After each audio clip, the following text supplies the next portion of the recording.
Hey, let us begin the show. For Thursday, June 11th, 2020, welcome to This Is Only a Test, the official podcast of Tested.com.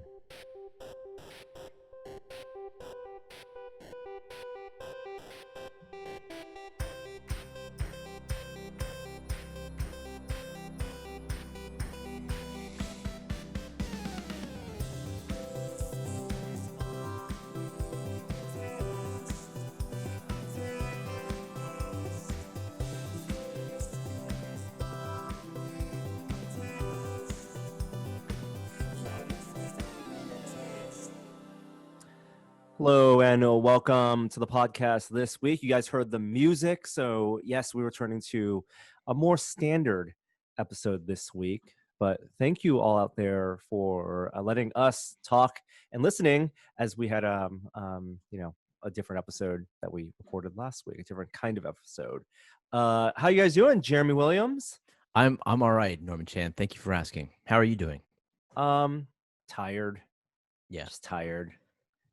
Exhausted, just feeling the weight of it. I think we talked about it on Still Entitled, but like it's ebbs and flows in terms of energy, and the last week especially has been especially draining with not only what's going on in the world, but just the three. Now we're hitting, I think by next week it'll be 3 months of lockdown, and need to get a third or fourth wind to get a pick me up. Kishore Hari, how are you doing? I'm doing great. I'm going to come out and say something blasphemous. I'm starting to get on the side of no music after last week. I No know music it's intro? blasphemous. I like the music interstitials, but I'm kind of with Kishore in that maybe we could abbreviate them. Maybe we could make smaller ones, shorter You ones. mean at least for the opening music segment? Any of them, all of them. No, all of the them. other ones were short enough. To create, you must destroy, Norm. Well, having no music generating skills, I can read the sheet music, but I can't create music. It's going to be on maybe a generous listener out there. So we'll put the call out now. If you, and I know it's definitely there are some of you out there who have created some awesome compositions in the past. In fact, every piece of interstitial music and the opening theme that you've heard on the show over the 10 years we've been doing it now has been listener generated, and it may be time, and definitely my ears are open to a new take. So what are the parameters? We want, the existing opening theme is 45 seconds long. I can acknowledge that is a very long time. So maybe something 10 to 15 seconds. Yeah. 15 seconds. Yeah. A third of that length. Yeah. So if you have maybe, and if you want any of the original music files to condense, probably not the best way to go about it, but generate a new theme for us, and we'll be happy to try it out. You can just post it in the comments under this podcast episode on tested.com, or you can send it to me directly at norman@tested.com. How are you guys feeling after last week? We're not going to record this episode twice, are we? I don't know. Don't leave it past us. That's the one precedent I don't want to set.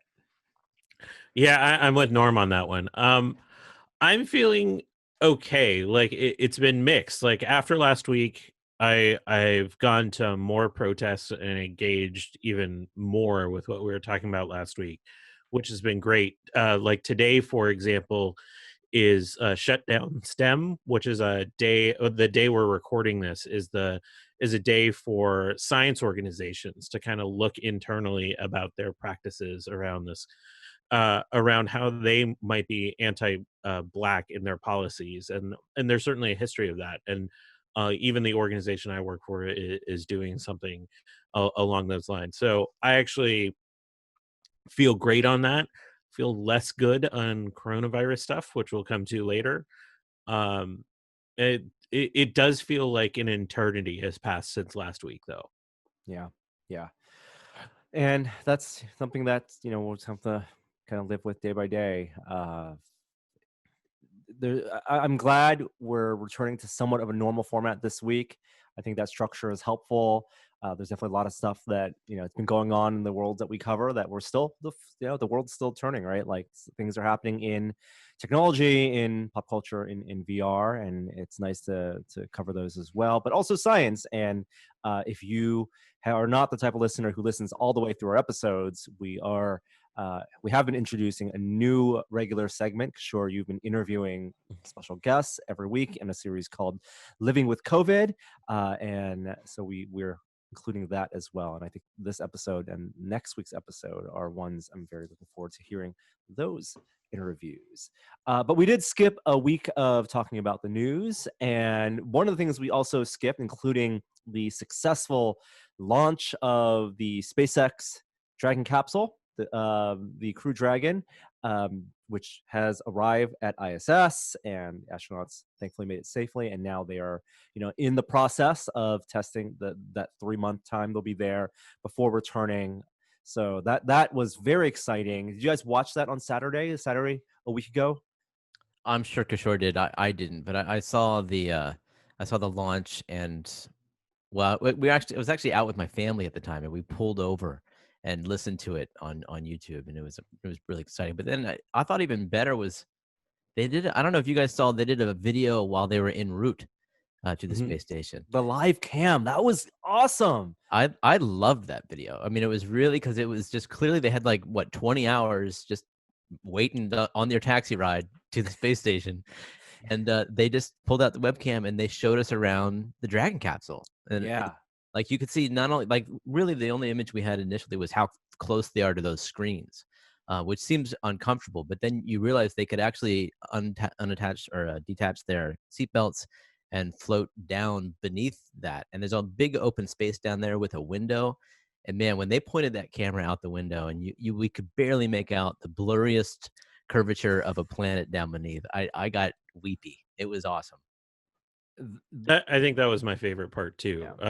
I watched way too much of the launch and the live stream. Like, we actually woke up and watched it dock with the ISS, and what a feat.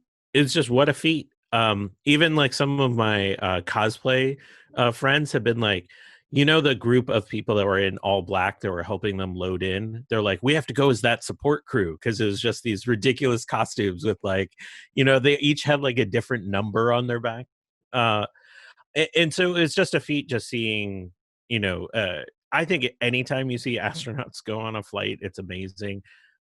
There's a little bit of undertones be like, this is the first time America's gone back to space in 9 years, which is not the case. We've been sending people on Soyuz rockets, but to see this sort of modern take on it, and for it to go as flawlessly, to see this very complete experience, which is not how it used to be on the space shuttle.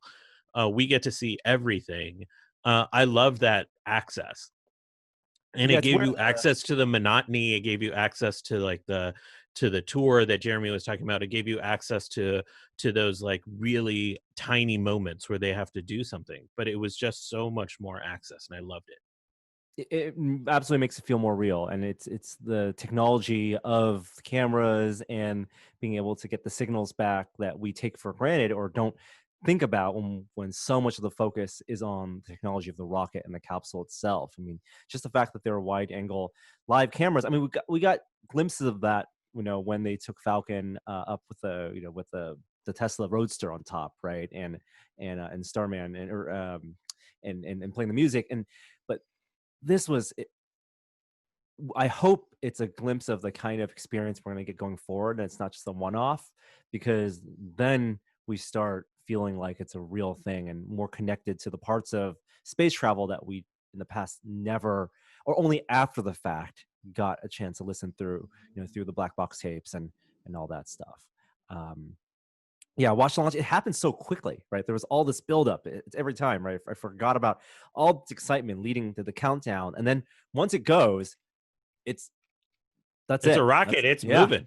Oh yeah. And it's watching that timeline on the feed of all the stages. I mean, I forget how fast the stage one comes down and lands, and it's almost routine.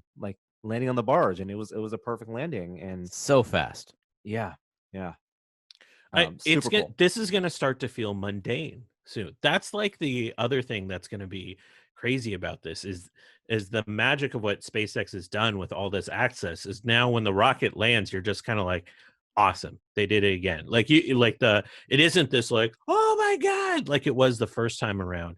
And I think we're gonna start to feel that way about these Dragon capsules, which honestly, I'm really looking forward to the idea of space travel being mundane.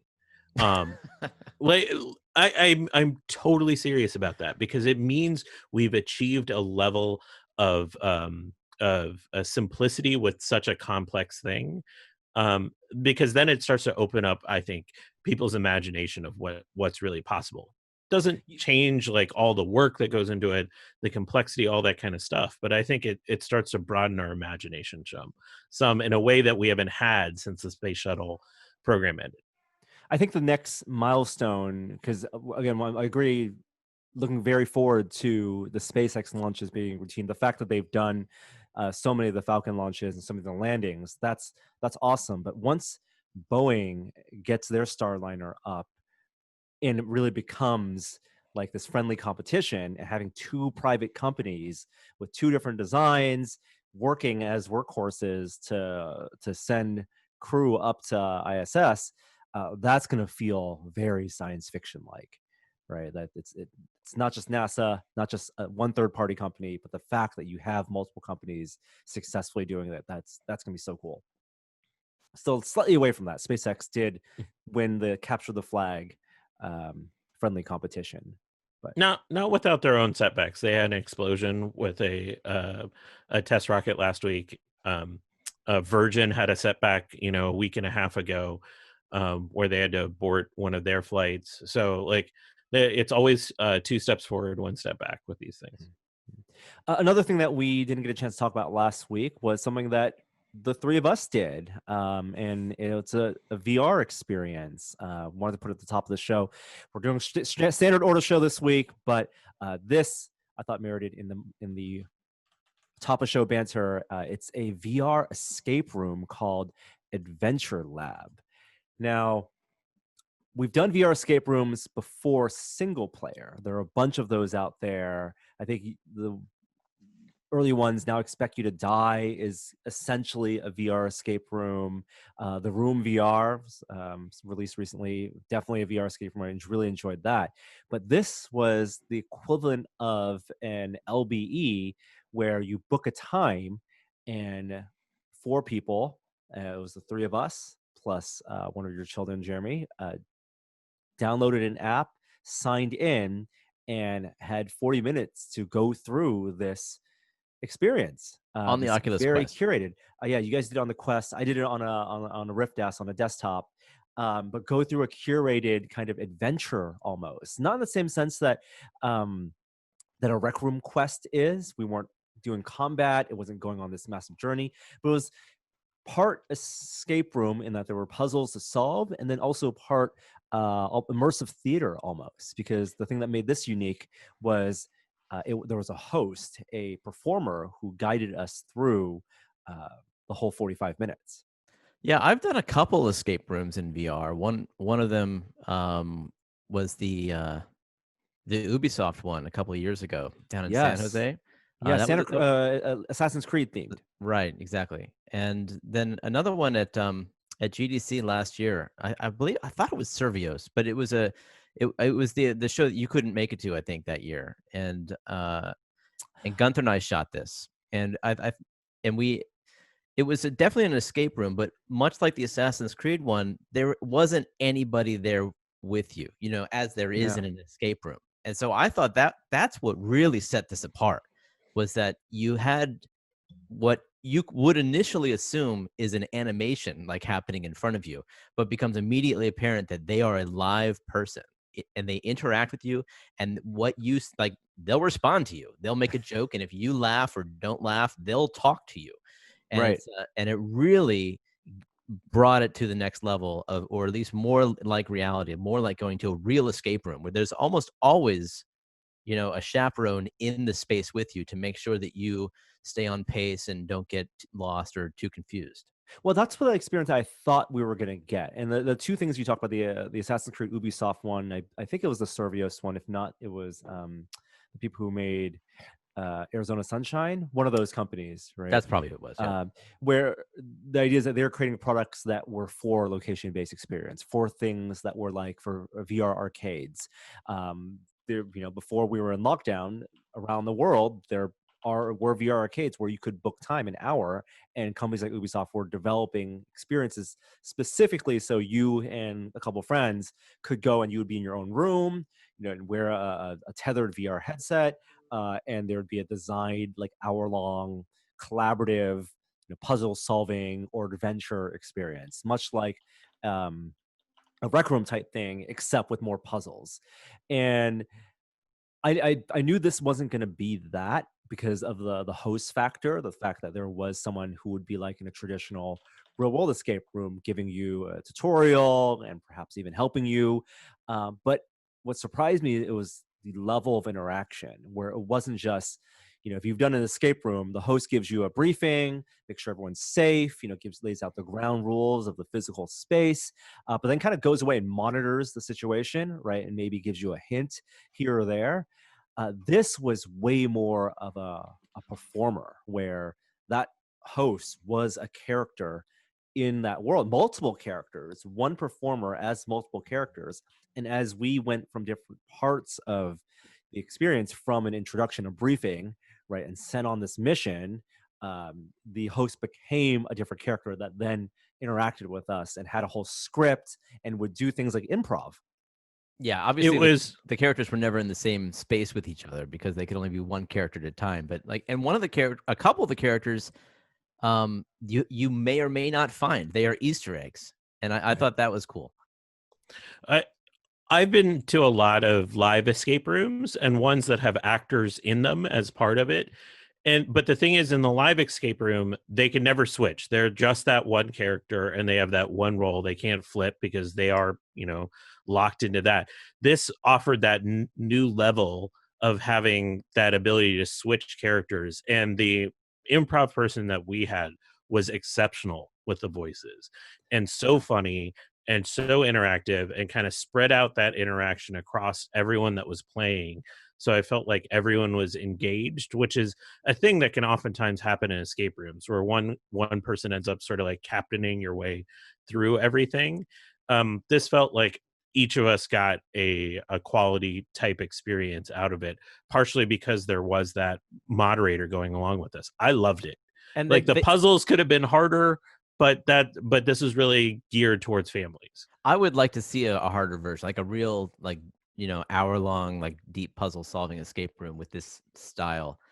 Where less about the physicality of doing things, because I think a lot of this was the fun of being in VR and having hand controllers. I'm sure it's designed because it's for families, for a lot of people, just to play, right? There's a lot of opportunity to play in these spaces, as opposed to what we think of as the brain teaser of an escape room, where you're really oftentimes just staring at, a sign, a thing of writing on a wall, or a dexterity puzzle. In the room VR, so often, like, that's a solitaire experience, but I liked it because there's no pressure of the time limit, right? The room VR, I could spend 2 hours and really get stuck on a puzzle and literally just sit down on my ground and with the VR headset and like think through, what am I not getting here? What aha moment am I not? And I think this was less about the aha moments of an escape room, because it was bound to that 45 minutes of time, and more about the sense of being, of playing with other people, the social experience of an escape room. And I think the trade-offs of VR are very real, right? Like, you can't do a complicated, tangible puzzle that you could do in a real escape room. The set decoration feels, you're less in awe of it. When we've done the one in San Francisco, Palace Games, right? We were so amazed by just the physical build out of that room, from the set decor to electronics. If you do it digitally, it's technically easier because you don't have to physically build a space. So you get less of that. But at the same time, I think interacting with a host who's a performer, who's skinned like a virtual character, you play into it more, and there's less of the awkwardness that I felt in escape rooms, where the hosts, when they're performing, you're looking at a real person, and you're even in immersive theater, you're like, okay, this is a real person. Their job is to perform, and there's that kind of distance. You don't allow yourself to really play and role play. And here, we were cast as these tiny animals, and he was cast as various different avatars, and the role play felt supernatural. You really? You thought you were a I thought dog? You really? it was I like playing a video game. I was so easy to lean into it, like playing with the little paws. It was maybe it was having like your kid in there playing with us as well. Yeah. But I felt like it was easier to allow myself to have that kind of fun. I don't think I could see myself having if it was in a real physical space, like with real people. I don't know. For me, there's no replacement for a real escape room, especially like the ones that we've done at the Palace have just been mind blowing. But given that we are in the middle of quarantine, I thought that this hosted virtual escape room experience was genius. Like just the concept was spot on for right now, for this moment in time. Yeah. And even though that they don't follow you around in while you're solving the puzzles, they're clearly listening and they're clearly watching you. Because when you finish the puzzle, they will refer to things, not just that you did, but what you said. Like we came out of one and the host said, "Who was it that said, use the third dimension? You're my favorite." And like, of course that was you, Norm. I liked that they were always a part of of the experience. Yeah, and all part of that story. And I chatted with the founders, and I'll be covering this, and you'll be able to see some of this footage of the experience we went through on this week's episode of Projections. But apparently, the hosts who they train their hosts, they come from improv background, from theater background, where they can do all the voices. It's easier to train, I guess, a performer to moderate in VR than an experienced VR user to be a performer. Yeah, Much that makes like sense. you don't train. I believe that. The oil miners to be astronauts. You train astronauts to mine for oil, right? Armageddon. By the way, it was Vertigo Games that did Vertigo. Arizona Okay. Sunshine, and it was actually an Arizona Sunshine location. They call it LBVR for Arizona Sunshine. So yeah,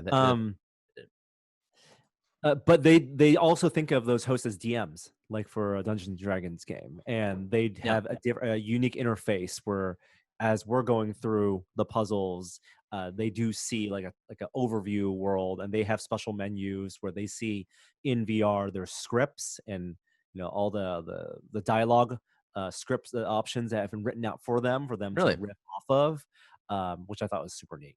Yeah, it's very much this combination of DMing a D&D game with immersive theater and also an escape room. the future. Yeah. It's called Adventure Lab. The website is adventurelab.fun, or you can just search in Google Adventure Lab VR.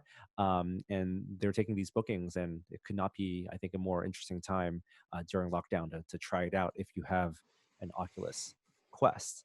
Okay. Or anything else. Or anything else. That's right. You guys were using it on the Quest. I use it on the Tethered VR, and it was totally fine in Tethered VR. All right, let's move now on to our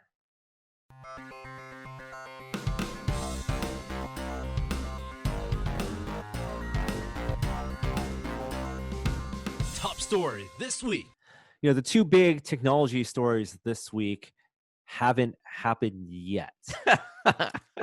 I mean, we're in pure like speculation and anticipation for these, because probably the most important thing to potentially happen in tech is on the hardware side is Apple heavily now rumored to be moving away from Intel to ARM chips of their own design for Mac OS, for MacBooks, for the iMac, and maybe even the Mac Pro. We've talked about the rumors in the past, but a new report out of Bloomberg says that it's going to happen. And not only it will happen, the new hardware come out next year, but the announcement will come later this month at WWDC. I think it's June 22nd. They're doing a virtual WWDC. And it's kind of rumor that people who probably are in the know, and we don't count ourselves among those people. We're just reading this as everyone else is reading it. But people who are in the know are kind of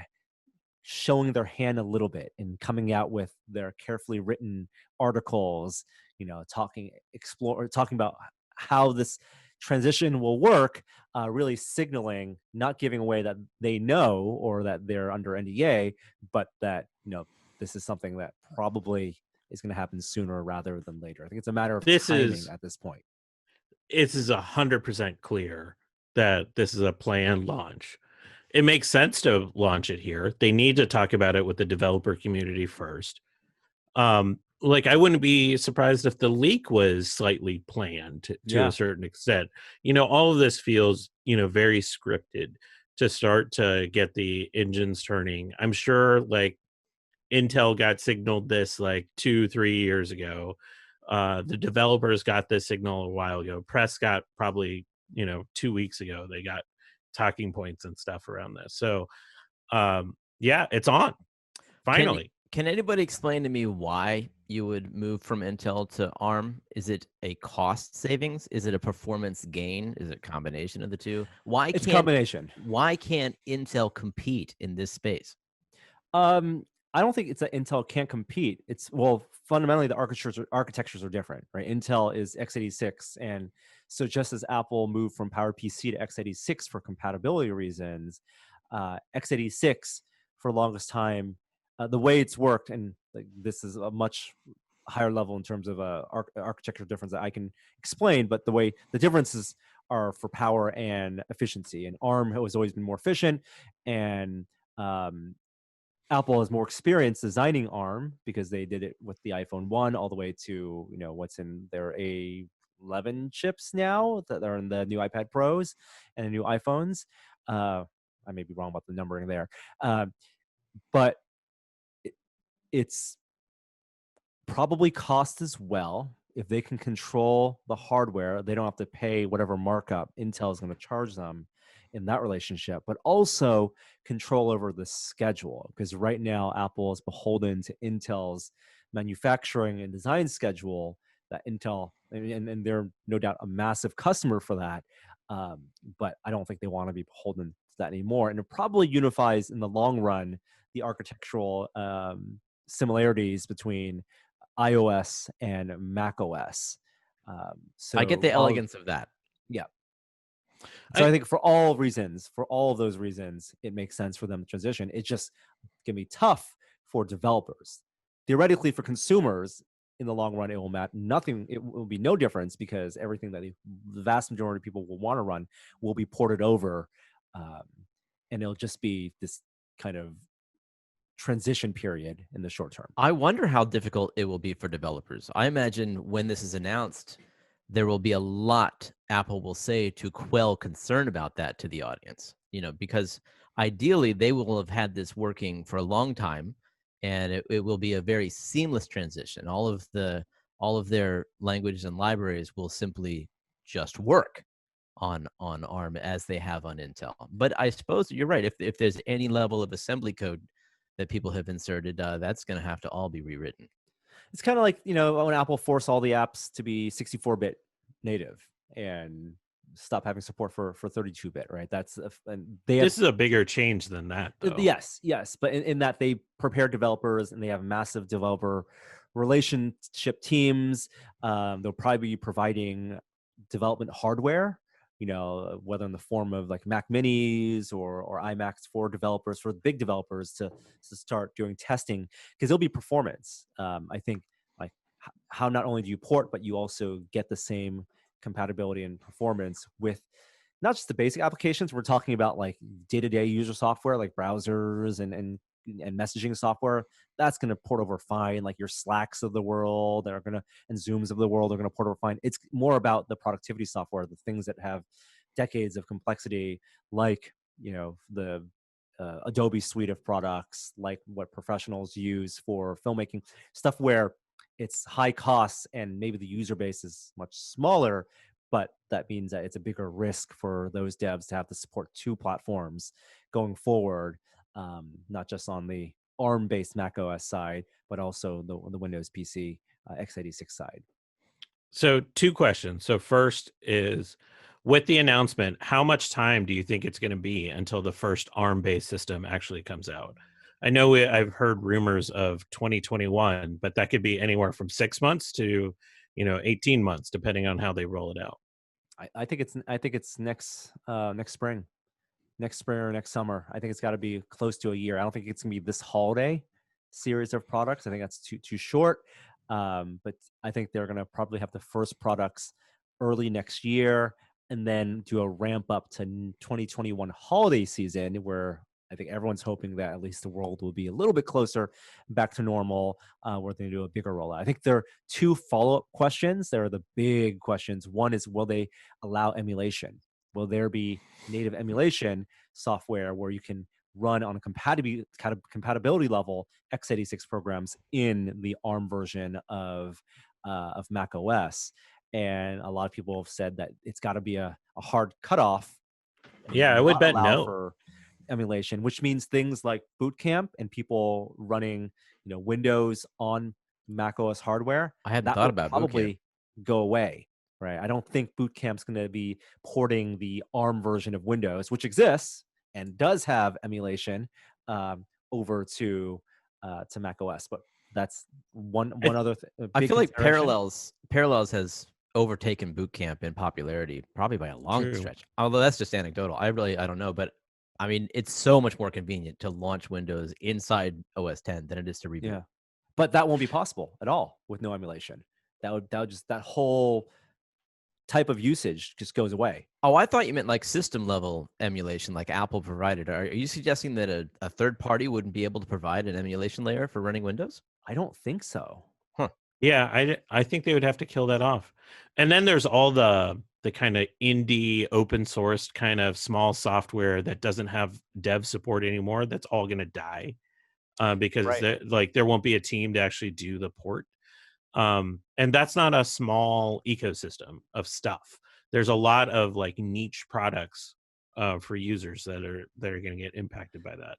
I also wonder how much Apple will push people to release and go through the Mac OS store for application distribution. I know one of the that's been a big sticking point on the Windows side, and Microsoft, I think, has probably failed at getting developers to make the Microsoft Store the place to distribute. There are specific applications, like if you're going to use Skype, I guess you got to go through the Microsoft Store to use Skype. But for the most part, people are still downloading EXEs and installing them on Windows, even though there are maybe more security risks there. On the Mac side, I wonder how if Apple will tighten the reins on the ability to just download a DMG and install a program, or if they'll push I mean, people. that one's going to take more time, but there has to be. I mean, the whole point of this is to make Mac OS and iOS like converge in a lot of ways. So why wouldn't they make those ecosystems? I don't think that's like Converge, at got least to be the in terms of like the usability and how use it. Yeah, Yes, totally. yes. So I don't think that's like first out the gate thing that they'll be worried about. I wonder for both of you though, with the power improvements, with feature improvements, like AI is going to run a lot better on an ARM based system. Any chance we see an AR Apple product launch next year on an ARM architecture? Well, we were assuming that any AR product would run on the phone anyway. Yeah. That would provide the compute for the headset. Yes. Yeah, but now with this like full on like integration, they could do it on multiple systems. I think I don't know. it would allow for developers to Yeah. and that would be interesting too, if they were planning an AR headset to be, let's say, USB-C, right? And whatever, and let's assume that next iPhones out this fall are USB-C and not Lightning for the throughput and for the power, in anticipation of AR needing to also get power over USB-C, and also all the data. Then theoretically, you could do AR glasses that not only plug into the phone, but also onto ARM-based Mac OS and get better performance, or better battery life off of desktop style AR, like where you would use AR alongside computer, not just in the world. Don't know. The other question also is whether this will be across their entire line on the high end is where the big questions remain. The benefits of ARM on MacBook type of laptops make total sense, and you can also make the argument that on iMacs, where people are not doing the kind of heavy multi-threaded 12 core operations, that mostly it's about high performance on single thread. That's where the ARM chips are really doing well, like on the iPad side. But whether the Mac Pros can move away from the server style chips that Intel has been providing, don't know. We'll know more, hopefully and probably on June 22nd. Apple also has announced that their employees are coming back into the office on June 15th. Kind of a staggered rollback in. I think probably a lot of I don't know if anyone can hear my face, but yeah, that's how I feel about that. I think it's I don't think they're forcing employees to come in. I think it's one, they're doing it as a signal of confidence, probably for economic reasons, to say, we're returning quote back to normal. Let's hope our stock prices rise, and they have. And two, probably leading up to WWDC, they probably need more people in person to do all the preparation for that. Whether or not that's a good idea, well, that's probably for later on the show as we talk about the science of it all. All right, let's then move on. But wait, was there another event? Oh, the PlayStation 5 thing, but I was going to talk about it in tech. Oh, let's do it. All right, yeah. That's fine. Okay. Here we go.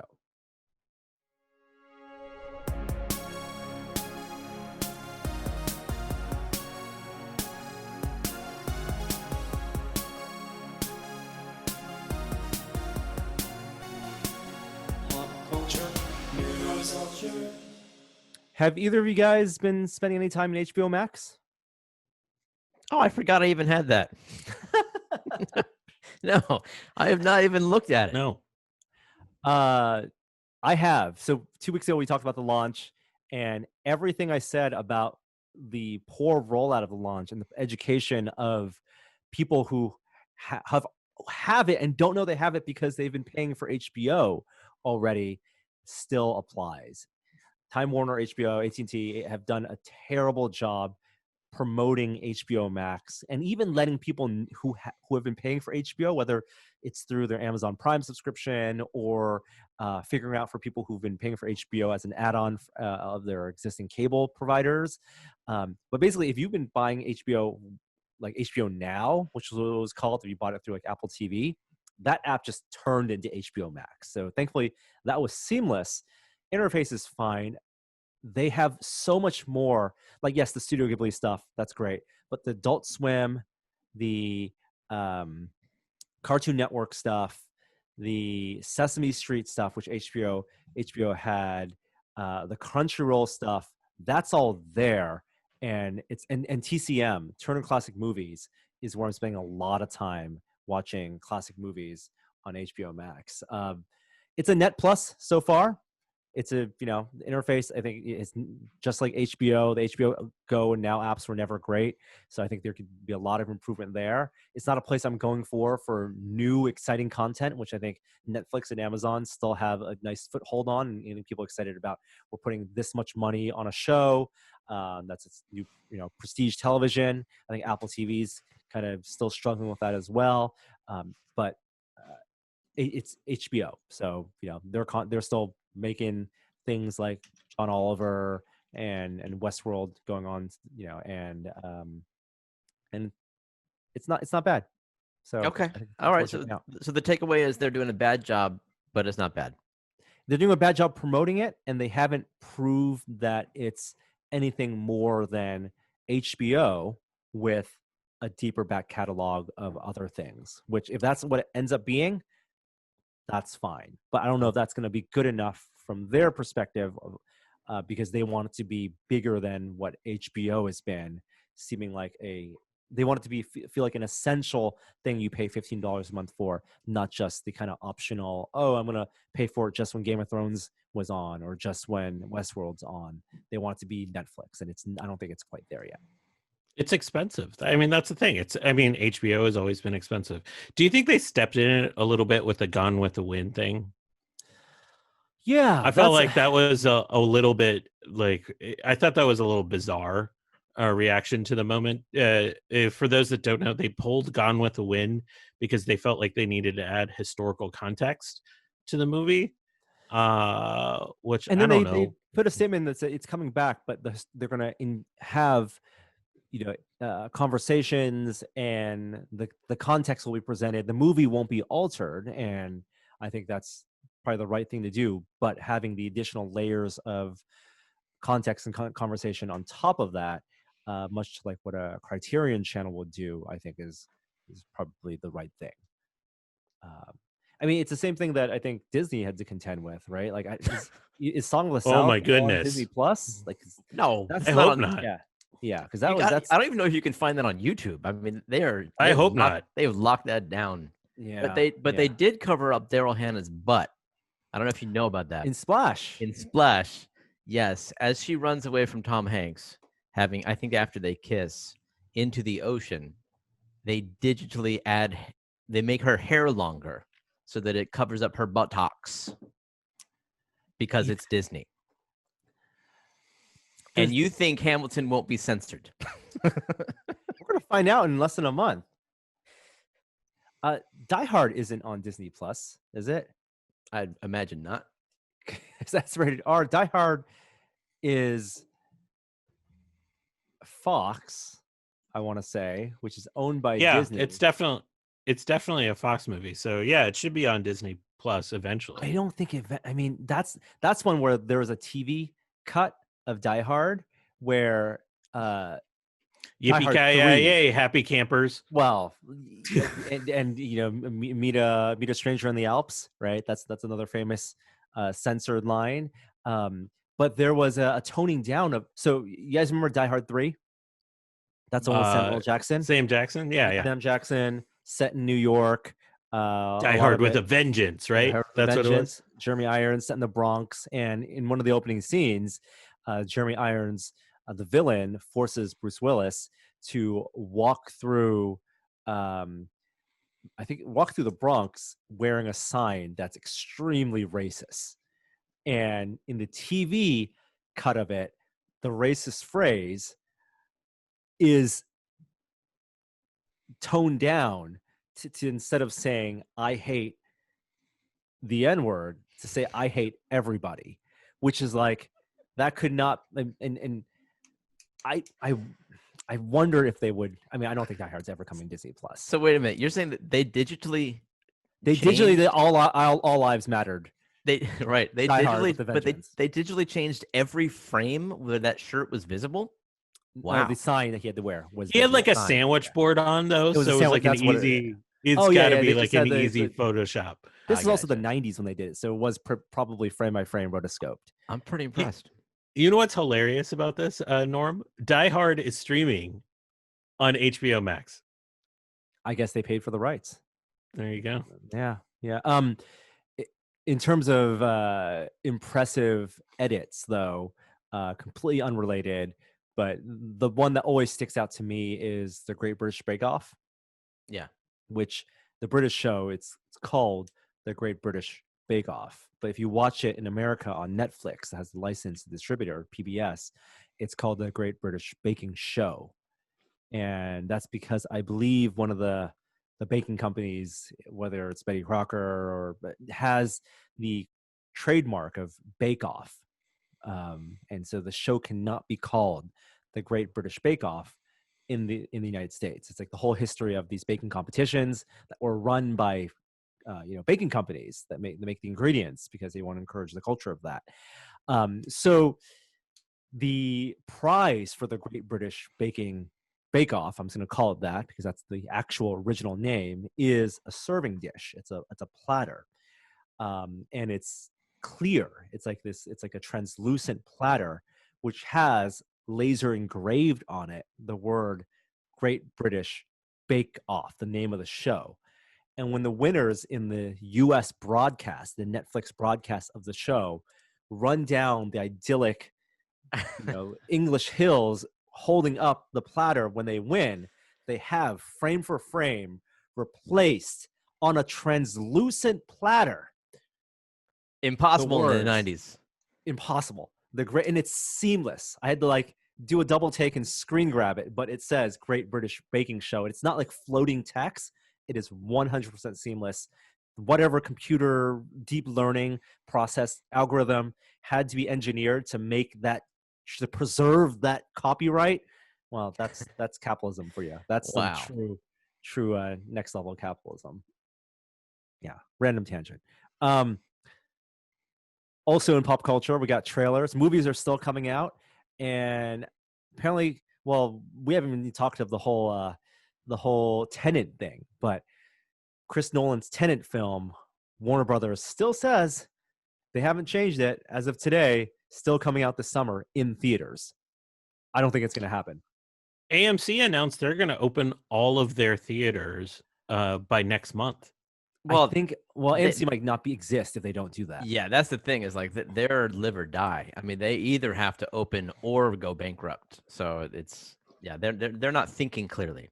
Yeah, and maybe it's a play that they think no other distributor is going to put their movie in theaters. This is a Chris Nolan movie. People want to see it on the big screen, and it's going to be in theaters for 2 months, 3 months, as opposed to putting all the money in the opening weekend box office. And maybe that's the play. I don't know. Another movie coming out that we just saw the first trailer for is Bill and Ted Face the Music, the long-awaited second sequel to the Bill and Ted series. It's looking good, guys. Did you guys watch the trailer? Yeah, a couple times. Yeah, I don't know. You guys I don't know if it's Bill and Ted fans? I don't know if it's looking good, but it is. I'm glad to see it. I'm glad to see. You know what's weird for me is after all this time, I was probably most excited to see Keanu Reeves reprise his role as Ted, and shave that beard. Honestly, like I was more happy to see Bill. Like he really is like feeling this role, and I was happy to see that.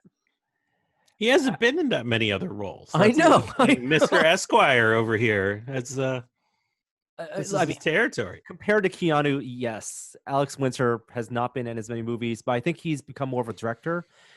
He's produced a bunch of stuff, and he's become he's become an activist for privacy rights, and he did a whole thing with Napster, supporting Napster and against the Metallicas of the world when we were talking about when that was still a conversation that we were having. That's just because Wild Stallions wasn't being traded as much as Metallica.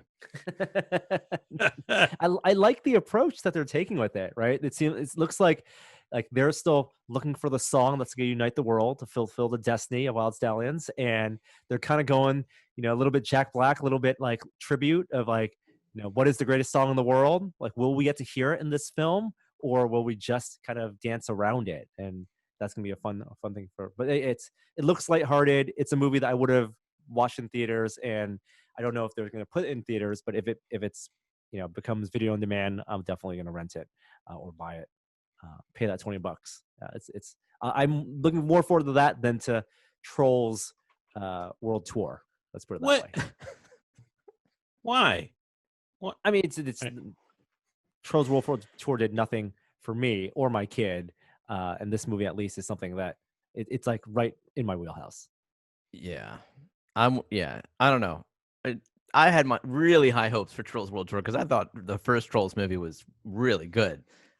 My hopes aren't super high for this Bill and Ted movie, but I will watch it. I will watch it. Is it the kind of movie that will get you to pay the $20 to rent it? The theater equivalent fee? Probably, because I'm not really sure the next time I'm going to go see a movie in the theater.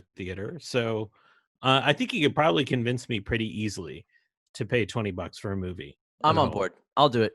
$20. Yeah. And it feels like one of those ones where I want to watch because I want to have a conversation with friends about it on social media or on Zoom calls like this afterward. Where Trolls, I didn't really feel that. But this feels like the right amount of nostalgia. And it's something I'm definitely looking forward to. I want to reiterate a recommendation I gave on Still Entitled. There's a documentary that's on Amazon Prime streaming, so free if you have Prime, called Making Waves, the Art of Cinematic Sound. And I cannot recommend this documentary enough.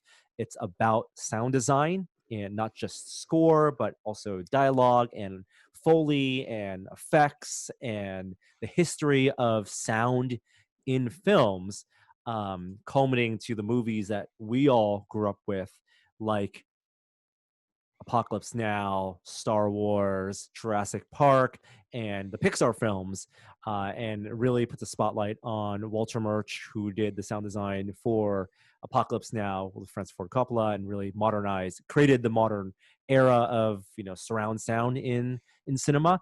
To Ben Burtt, who was the designer hired sound effects editor and designer hired for Star Wars because Walter Murch wasn't available. And then also Gary Rydstrom, who did Jurassic Park and has done essentially all the Pixar films. That's interesting. It's like Frank Oz being hired because Jim Henson wasn't available. Yes, and Gary Rydstrom hired all out of USC because Ben Burtt wasn't available. And these guys all went on to win Academy Awards for all their work. But they do deep dives into specific scenes and interview a bunch of not only directors, but the sound editors who work with them for movies like Saving Private Ryan, the opening famous beach scene, the sound design of that scene. They dive into that and why there's no music and what it's like to have sounds to make it look like it's from Tom Hanks' perspective, all that stuff. Anecdotes I'm just going to throw out there. Like, we all know that, for example, King Kong was pioneer in sound design. The original King Kong, and the sounds of the dinosaurs were a combination of lions and tigers. It was animal sounds combined. But I didn't know, for example, that Wookiee sounds, that Chewbacca is a bear named Pooh that Ben Burtt went to record making all sorts of weird sounds by feeding it bread, because this bear loved bread. And so he spent a day with this cub named Pooh, feeding it bread and recording the sounds it made. And so all the guttural sounds that you hear people imitate for Chewie are a young bear eating bread. Was it called Making Waves? Making Waves. Does it have a really good soundtrack itself in order to demonstrate? Super well edited, very well mixed. It was directed by It's a 5.1 mix, I assume, or it's maybe even Atmos. It's not Atmos. And I don't think it's Atmos. At least I don't think it's delivered via Atmos on Amazon. But the director is, I think, a professor of like cinematic sound at USC. Cool.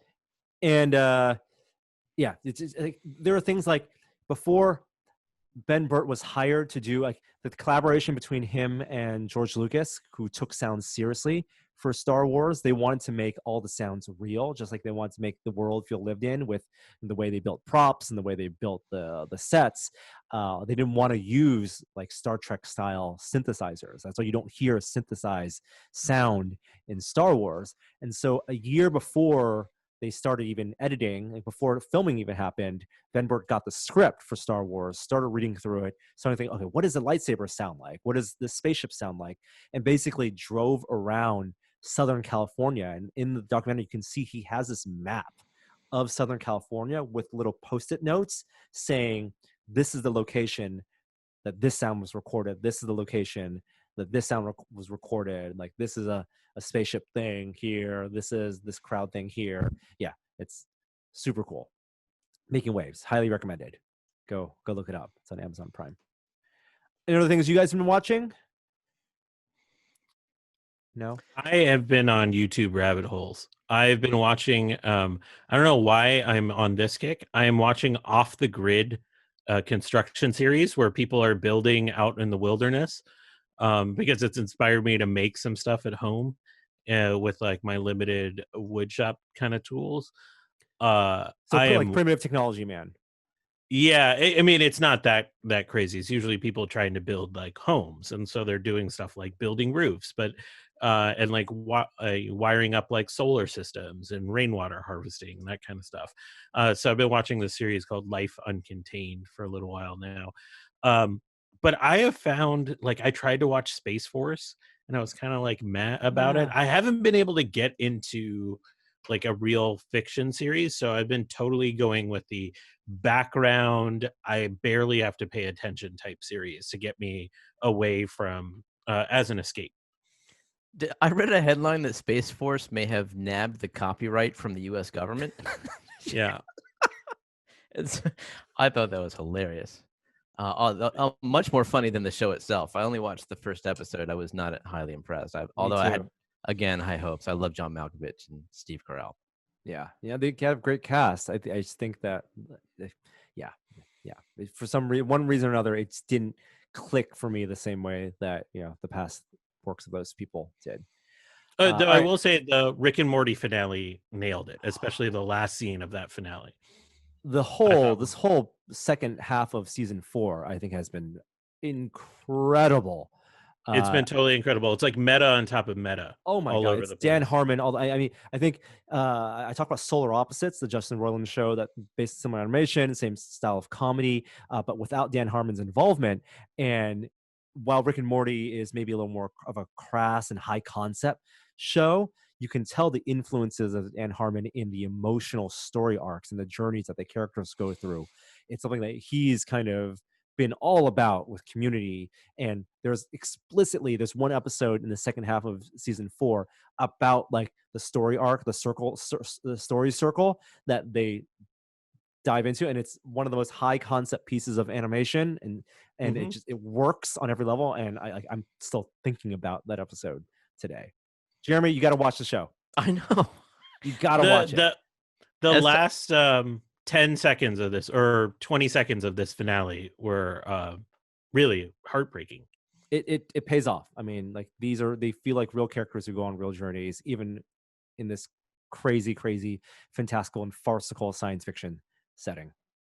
Yeah, it's not for everyone. I mean, there's a lot of like offensive humor in there, but it's very, very well written. Yeah. All right. Done with pop culture. Let me get the music on, and here we go.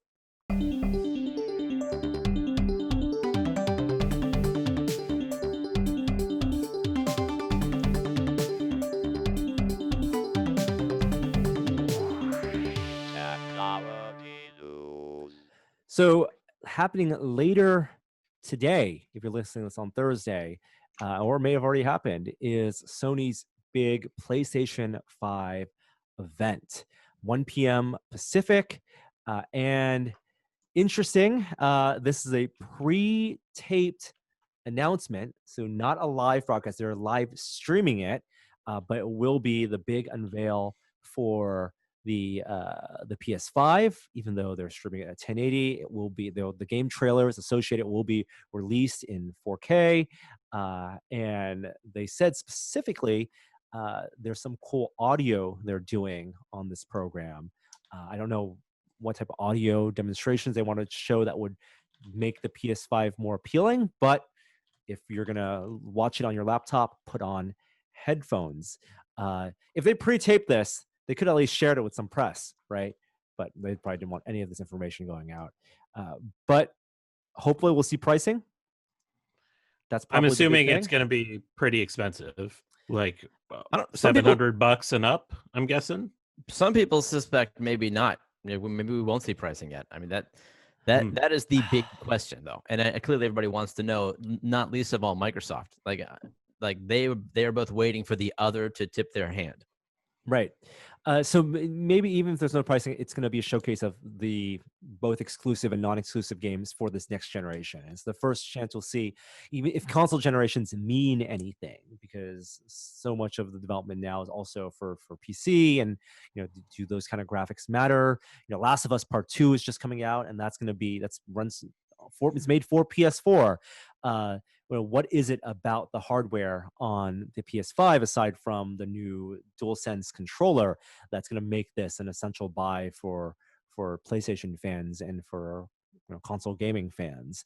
I think Unreal did them a real service by having the Unreal Engine demo that was run on a PS5 that happened a couple of weeks ago. So everyone's still riding on the buzz of the visuals from that being. I want to see that again. Oh my God. I mean, I think we didn't do it enough justice because it had just come out, the trailer, and talking about it. But the technology is in terms of reducing these incredibly complex and high poly scenes into something that can run in real time, taking all that advantage of the fast memory for streaming geometry and also real time, that dynamic lighting. Um, I actually watched that a couple days ago for the second time, when I showed it to my son. And what hit me that time when I watched it was that I don't think that this, well, okay, it is focused, it is targeted at gamers, but what that technology really, I think, does is unlocks totally the Unreal Engine to filmmakers, people who don't want to deal with optimizing for frame rate and game design. They just want to get their assets in there and pre-visualize as realistically as possible. and not just previs, but maybe in production as well. I don't know if you guys been watching the Mandalorian Disney Gallery, and they did a whole episode on the volume, and they are huge partners with Epic and Unreal, and they talk about all the benefits of having these real-time effects that can then be motion tracked and computer controlled, and know where the camera is to give you effects like parallax, as well as the ability to change all sorts of elements, and to shorten the workflow from, like you said, from the artists who are creating these high geometry and high detail environments to something that can be done in real time. Yeah, incredible. I don't know, man. Tim Sweeney apparently has really gushed about PS5. Like, he said that they are doing something that PCs simply aren't doing yet. Like, it's a new paradigm shift. But he also said that it's not something that PCs can't do. I think it's more about the standardization, like the things that console do, right? And it's the argument is just as That's always the case at console launches, though. It's a leapfrog, and it always has been. Like, when the consoles come out, they reach a new bar because there's a consistency across the market. Like, everybody has the same high-end machine. but it's more consistency than it is that whatever chip they're using is quote unquote better, transistor for transistor, than what you can buy on PC hardware. If you Right, spend the money on the top of the line AMD chip or an NVIDIA GPU, you're gonna, if you just care about the flops, right? You can run that stuff on your PC, Right. but you maybe But can't developers because you don't have the- developers won't cater to you because you're not the average user. Yes. That's And right. they may have to make these compromises in terms of support for a wide range of systems, and so the PC release won't have all the stuff toggled on. Exactly. Which goes back to the advantage of Apple doing their own ARM chips. We can rave all we want about the engine, the hardware, even the controller to a certain extent.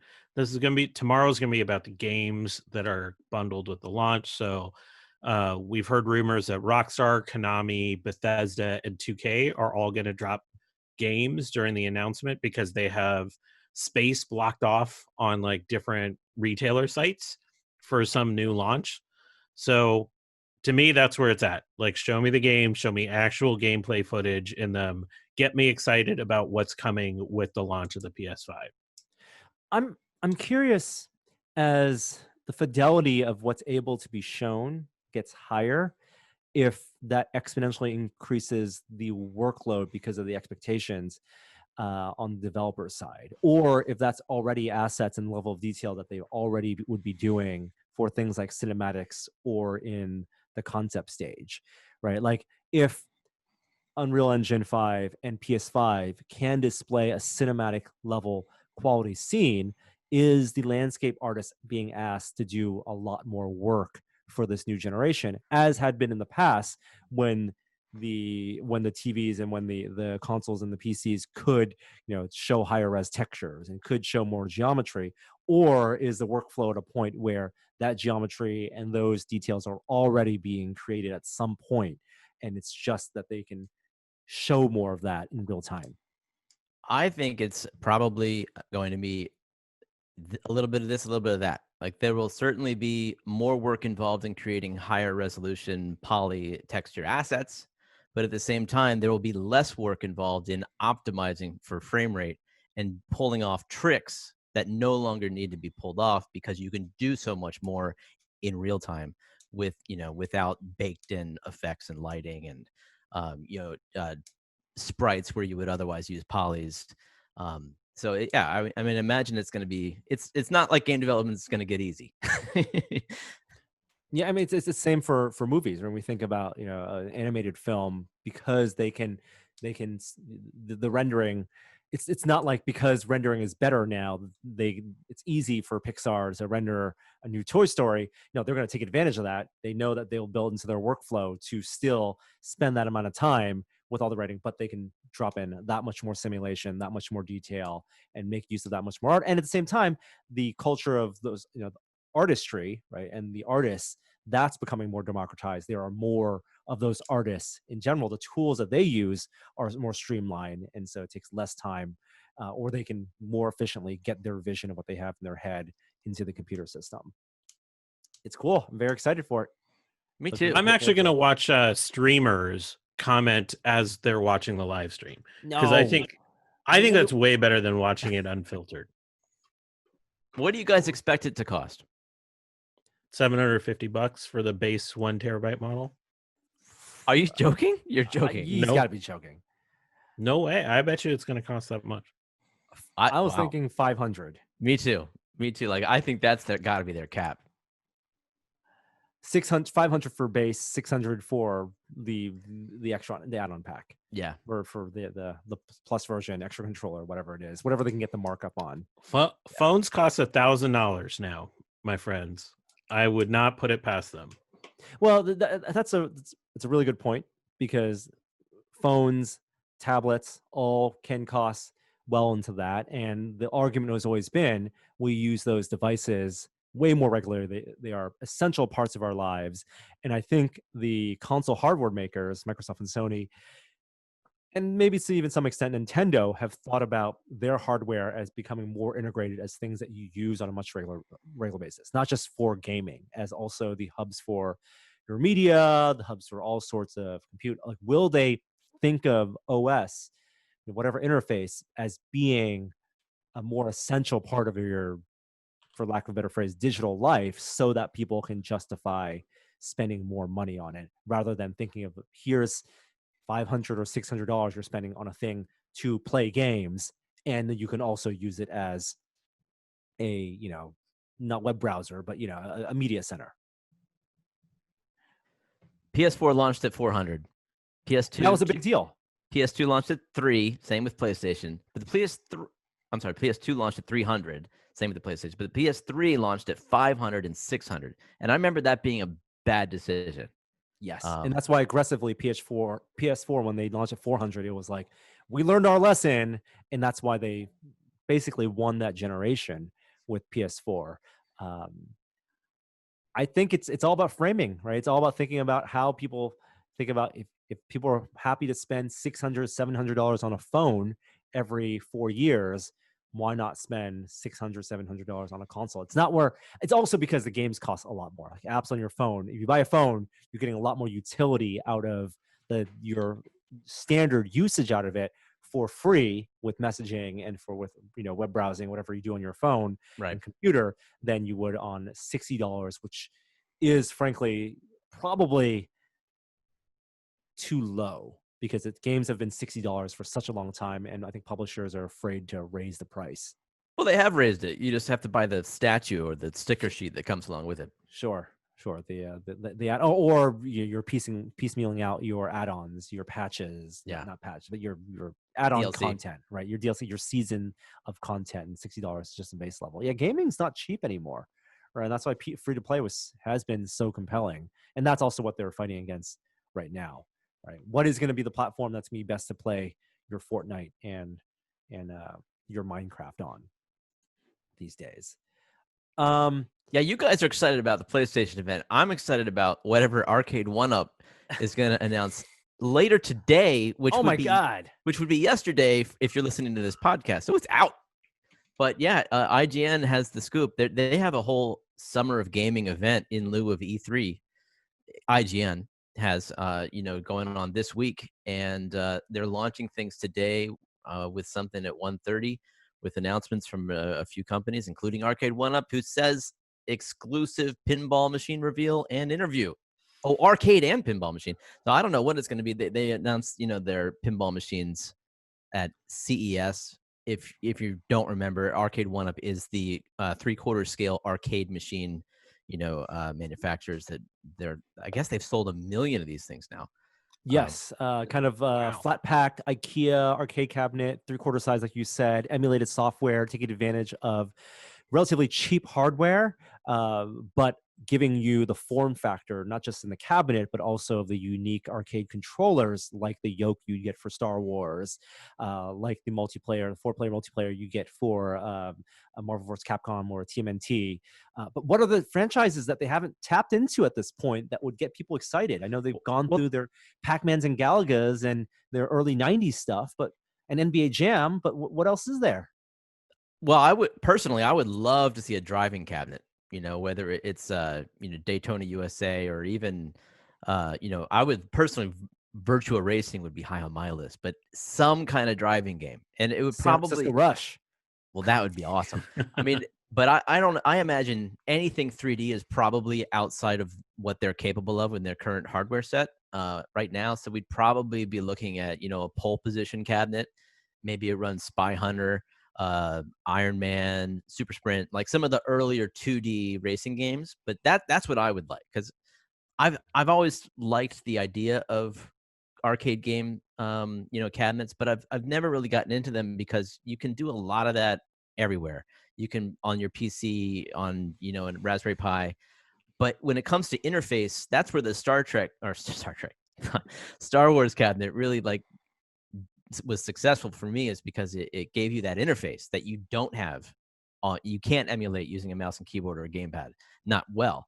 And so that's where a driving game would also be a home run, because you could really, if they had pedals at the floor and a steering wheel up top, maybe a basic shifter, boy, that would be a lot of fun. And I think that's what I would love to see. But I guess that there are rumors that they're working on something like that. There's no rumors about what they're announcing later today. Have they done Tron yet? No, but you can buy an aftermarket Tron joystick and basically make your own Tron cabinet, but they haven't done it. Nice.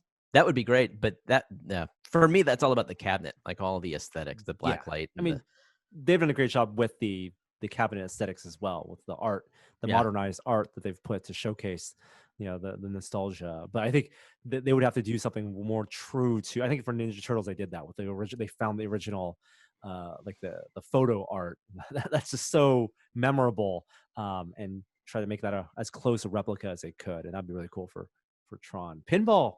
I'm really curious about what their virtual digital pinball. They haven't officially announced like a product yet. It's only been the prototypes they brought to CES in January. So maybe they have a list of games and a product and a date and a price ready to tell. That would be great. I'm super excited to see that Attack from Mars cabinet. I mean, would you be down to review it for us if when it comes out? Of Put course. It together. Yes. I mean, I'm going to be pretty picky, but keeping in mind what the price is, which I think they're probably targeting $400 or $500, you got to keep your expectations in check. That's pretty affordable for a virtual pinball cabinet. So Also, what the modability will be like too. Exactly, and supposedly they have, at least they talked about it at CES, having haptics in there, which would be a first for them, where you have actual feedback, the sensation of solenoids and a ball jumping around in there. So I'd be very curious to see how that's come. Well, that would make the emulation and the modding a little more tough to be able to tap into that hardware as well, and to get whatever signal you're getting out of your virtual pinball emulation to match up with however they're implementing their haptics. Yeah, maybe. I'm pretty sure most of their customers don't mod them. Like, they might replace the components with light up buttons, but I think a lot of people are just buying them. Like, they have rows of them. They just, like their little home arcade. And they've gone really cheap. Like, you can find them at Walmart, and there's a whole Reddit subreddit about people looking for the deals on these. But the fact that they've sold 1 million of them, I think, is one, no small feat, but also thanks to the discounting of them, because 500, when they originally launched at like $400-$500 to play a selection of very similar games, right? Like, this is all your Donkey Kong style games. The big ask. That's it's a lot. But when they get down to $200 and you have the opportunity to mod it, that's really appealing.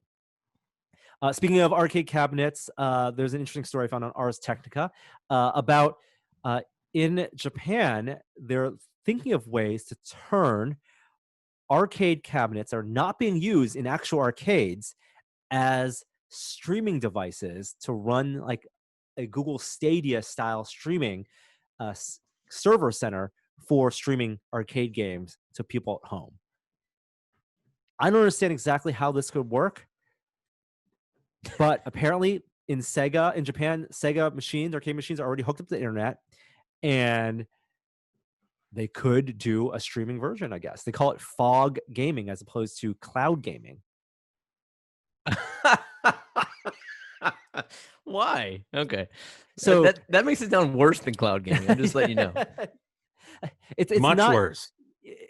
like when I first saw this, I'm like, oh, are they talking about, doing a combination of rendering in the cloud and rendering locally, where you would have some of the assets rendered locally and then maybe like a layer that would be cloud rendered that would then be composited in real time and be seamless? They're not talking about that. I think there's still a lot of potential in that idea, but they're literally talking about location-based experiences, arcades, where you could go, in a COVID-free world, in a lockdown-free world, and play the arcade, but when they're not being used, people at home could run that hardware and stream those games at home.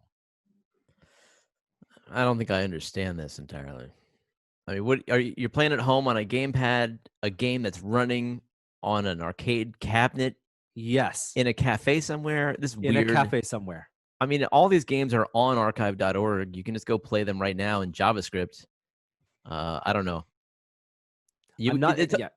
The appeal of these games is touching the controls and having side by side banter with whoever you're playing against.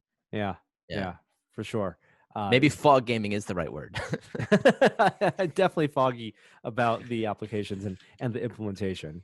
An implementation in console gaming that I thought was interesting is a Nintendo Switch accessory. This isn't a official Nintendo product, but it's on Kickstarter. But it's a game called Colors Live. So it's a drawing application for the Switch, kind of like think Mario Paint, made by a third party. But it also has, and will come with a stylus that you can use to draw on your Switch's screen. The Switch has multi-touch on it, but the stylus gives you pressure sensitivity, not through a wireless signal over Bluetooth, because they have to tap and be authorized by Nintendo, but through an analog connection into the headphone jack. Ah, the old analog hole. Yeah. Used again. This is what Apple won't let you do this very easily. Well, they won't, because there aren't any headphone jacks anymore. It's like the Square credit card reader, but with a stylus that has a tether, plugs into the headphone jack, and then gets you, I guess, feedback into the pressure sensitivity of what you're drawing. The way it works is really fascinating because it requires no batteries, and very minimal electronics. So they've done this. They've optimized for cost really well. Like the entire package is on Kickstarter. I think it's $42 for the pen and the game. And so the way it works is you plug the pen into the headphone jack, and then it actually sends a tone into the pen. So the audio from the game comes out of No, it's not game audio. It's a specific tone. So I guess that's an interesting point. Like somehow they have managed to send a unique sound to the headphone jack that's not coming from the speakers, and I assume they have the speakers still active, or maybe not. Maybe there is no game sound. Like that's probably the case, right? So because it's a headphone jack, and can you use your Switch as a microphone? Is there input as well? Apparently so, because what they do is they send an 8 kilohertz tone out to the tip of the pen, and then they also have a little microphone in the tip of the pen. And as you press the pen into the screen, it dampens the sound of that 8 kilohertz tone, and so the microphone picks up variable range of whatever it is that it's supposed to be picking up as you press harder on the screen. And that's how they measure how the pressure sensitivity. It's pretty interesting. And then I guess there is a microphone on that headphone jack, because that's what goes back up into the Switch and tells it how hard you're pressing. So is it volume or is it time of flight? I think it's well, I mean that's an interesting question. I thought it was band. It's like as you press, it gets more muffled. So it's spectrum. It's the quality of the audio Right. microphone picks up. But it might be volume. But whatever it is, it seems like it works. There was a quick demonstration in the Kickstarter video of the pressure sensitivity. They don't go into a whole lot. I was surprised Gizmodo got these details because I didn't see that on their Kickstarter page. But it's That is fascinating. Yeah, it's I love tech. it. It's Yeah, neat. it's totally adapting using the existing hardware to make something that otherwise you would need, expensive electronics. And if it works well enough, and the fact that you don't need batteries or Bluetooth, and it's you get 1-to-1, the response time was probably really good. Also on the pressure sensitivity. Yeah, it's a really low tech solution and affordable. Like I think this is the kind of thing that would win a science fair. It's a cool idea. Ultrasonics. That is super cool. You know what other device used ultrasonics that was a Nintendo accessory not made by Nintendo? Yes, I Heat it do up there. because it's in the show notes. The Power Glove. Last night I watched a documentary about the Power Glove. It's called The Power of Glove, which they get points for that name. That's Wow. clap. The Power of Glove. It's on Amazon Prime. I'm on this Did documentary. they use the kick. song? They don't use the song. Huey Lewis Okay. did no license for the song. It's one of those documentaries. It's like could I watch an hour and 5 minutes just about the Power Glove? The answer is yes. 1, absolutely.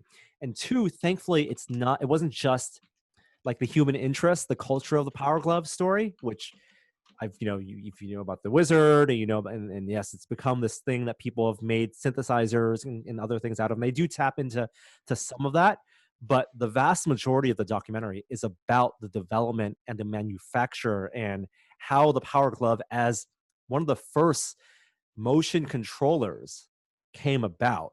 And it was I didn't know about this history, but the Power Glove was based off a $10,000 motion control glove system developed for VR systems at VPL when Jaron Lanier was doing, and the people were doing those crazy, very, very early VR head tracked and interface systems. The Power Glove was developed as an interface to the bend sensor inside the fingers were developed as a way to do virtual like piano and virtual guitar in a way that VR controllers like the Manus gloves and a lot of things that we see today are still done.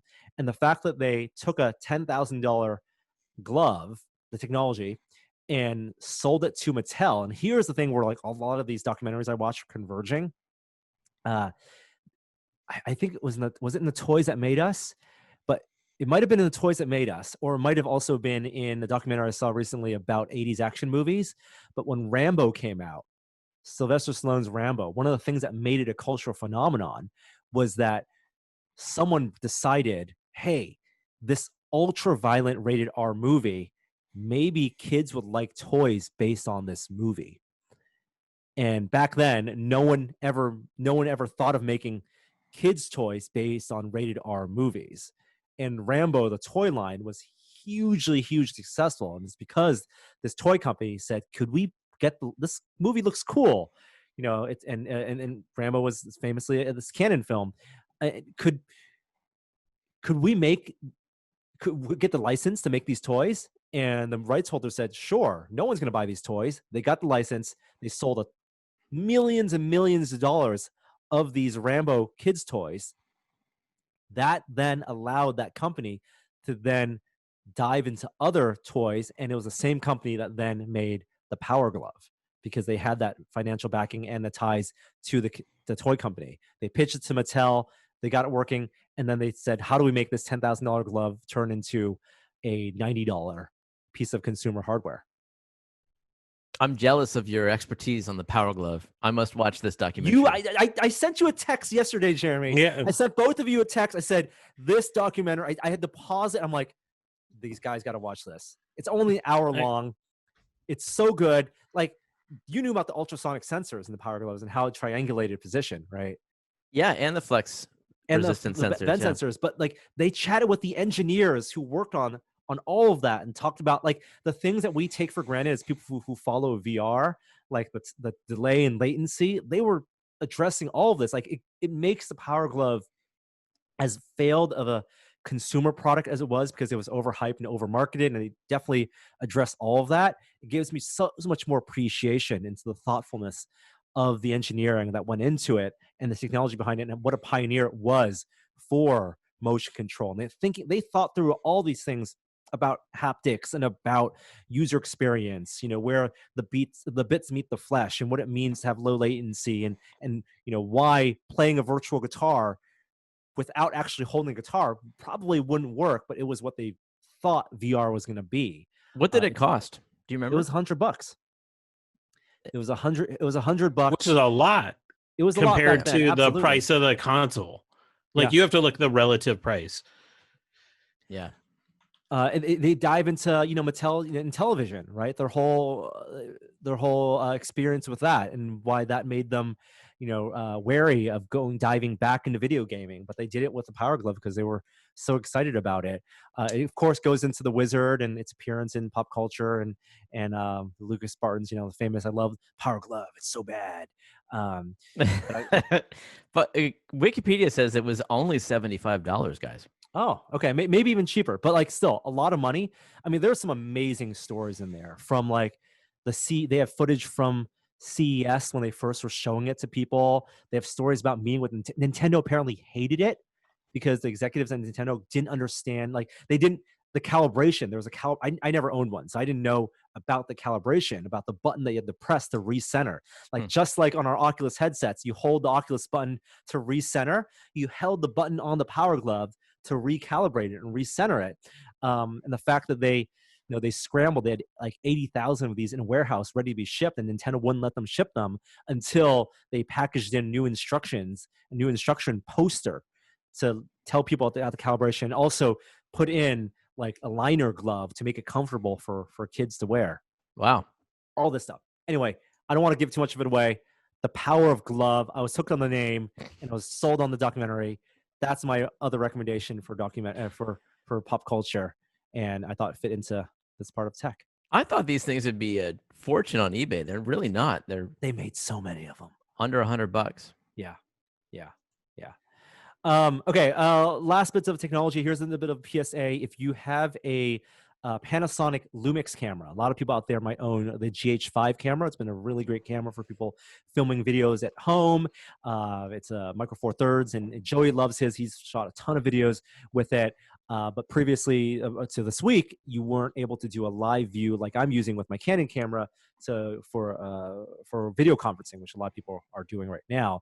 But Panasonic just released the beta version of their UI interface-free Tether app that you can download, so you can get a clean live view and use it for your Skypes, your Zooms, or your Google Meets. The ball is in your court, Sony. Yeah, Sony's the only one. You still have to get fudge with their live view app. That does not count. No, it's still not a good implementation. All right, do we have any tilt warning this week, Jeremy? I jumped the gun. I put it in the tech because Okay. the arcade one-up is potentially no. I mean, there is a Hot Wheels pinball game that was announced recently. That's it. I don't know. Well, I didn't have the music anyway, so we're going to skip that section. So let's move on to...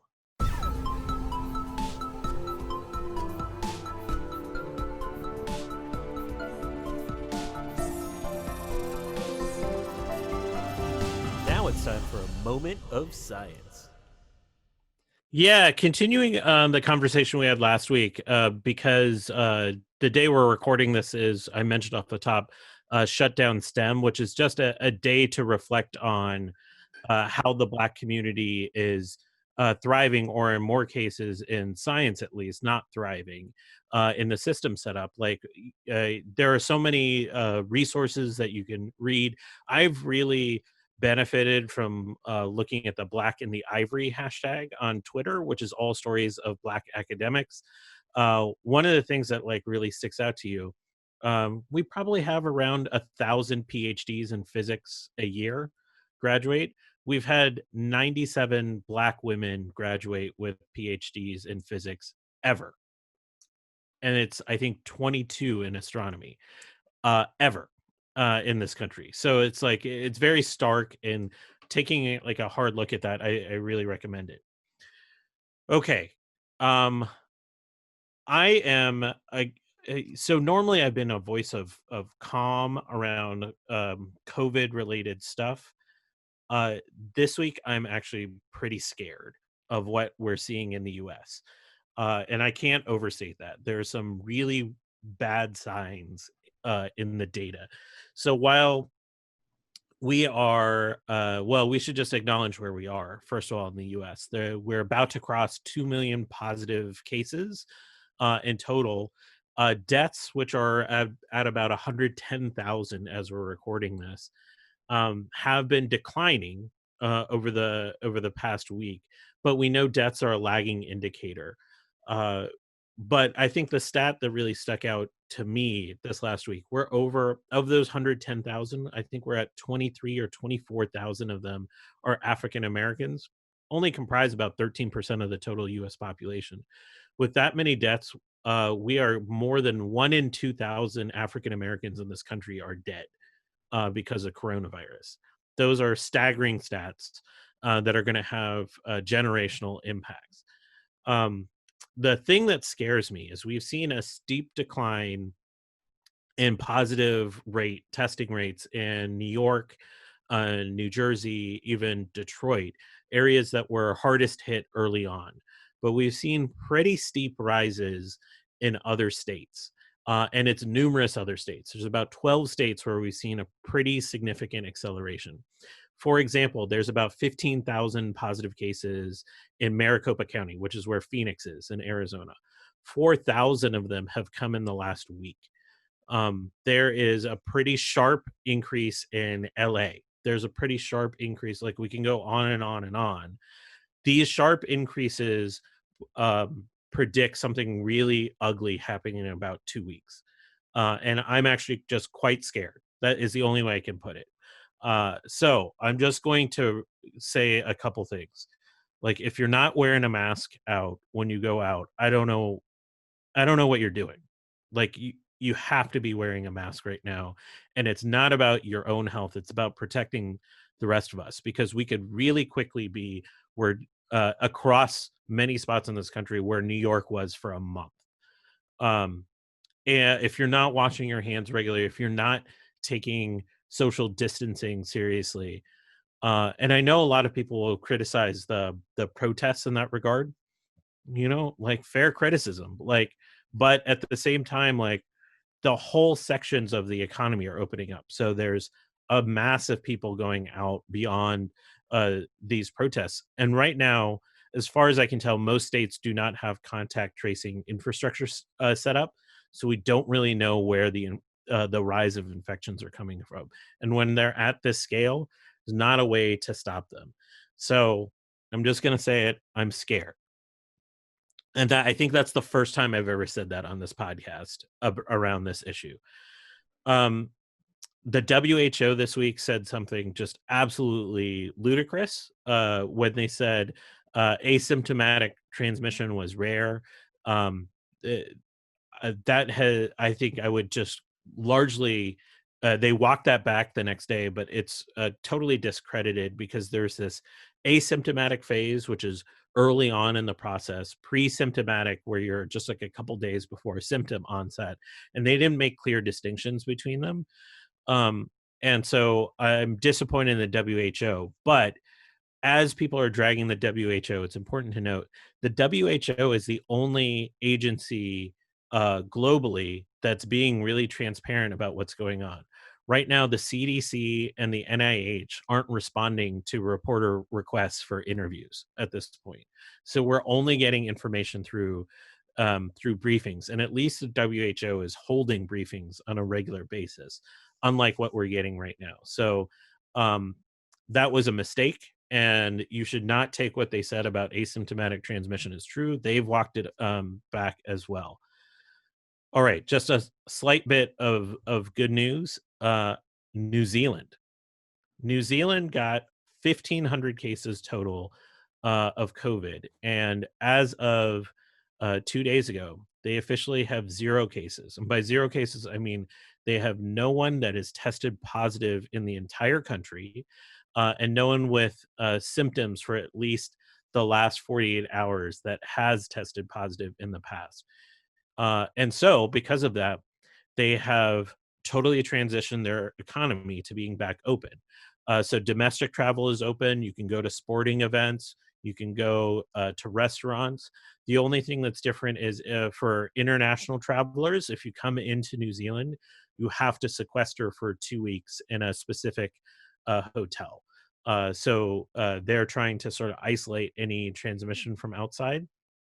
But they've run 40,000 tests over the last 17 days to show that there are no transmissions, or no cases at all. What I think the success is attributable to was early action. I mean, even though it's a small kind of isolated spot, it's still a country of 5 million people. And they did take early action, and they made the guidance really clear. So they set up a leveling system, a 4-level system of alerts for the population there, that each had kind of clear guidelines. And then they ramped testing appropriately based on the level that they're at. And from what we can tell, they took very decisive, consistent action across the population based on their level they're at. Whereas in the US, we've been arguing and seeing people sort of argue back and forth about the tyranny of wearing masks and other things. The population in New Zealand was much more consistent about adhering to the public health guidelines based on the level they're at, and they're enjoying the success of that. Now they can move about without, without day-to-day concern, and that should be absolutely celebrated because it's a triumph of that people's commitment to public health. This week for our Living with COVID series, we have on Alexis Madrigal, longtime tech and science correspondent. He's a staff writer at The Atlantic. Alexis, in early March, after reading some of the stuff that I was reading and talking about on this podcast, decided we needed to get a count of how many cases, how many positive cases, how many negative cases, just get a handle on the numbers of testing. And he and a friend started something called the COVID Tracking Project, which has become one of the singular sources for information on who has been tested. Their data is largely used on that Johns Hopkins dashboard. It's even been referenced in White House briefings. So their data oftentimes populates the data you're seeing and the visualizations you're seeing across the web. And Alexis and I have a really frank conversation about testing and where testing needs to go in this country to get to where we go. So enjoy our conversation. Thanks for joining us for another edition of Living with COVID. Today, we're talking with Alexis Madrigal, who's a senior staff writer at The Atlantic and the co-founder of the COVID Tracking Project, which has been an independent site that has been tracking testing of COVID within the US, testing, hospitalizations, deaths, a number of different factors. And what we're going to do is really talk about the nature of how testing has worked both in the US and globally, and where we need to go over the next 6 to 12 months, especially as the disease progresses globally. Alexis, welcome in. Hey, thanks for having me. So let's go over really briefly the types of tests that are out there, because there seems to be a new test that emerges almost every day. Yeah, sure. So there are tests that test for the virus. These are normally done PCR. They're looking for pieces of the viral genetic material. And these tests are designed to detect, infections that are happening right now. You still have the virus in your body. That's what's going on there. There's a sort of variation. Most of those tests take, some time to run, day, 2 days. There's variation with these sort of point of care tests that work very quickly, like 15 minutes, but there are some questions about how their accuracy compares with the more gold standard PCR viral diagnostic tests. The other major type of testing category are the antibody or serologic tests. So these are tests that detect the presence of your antibodies.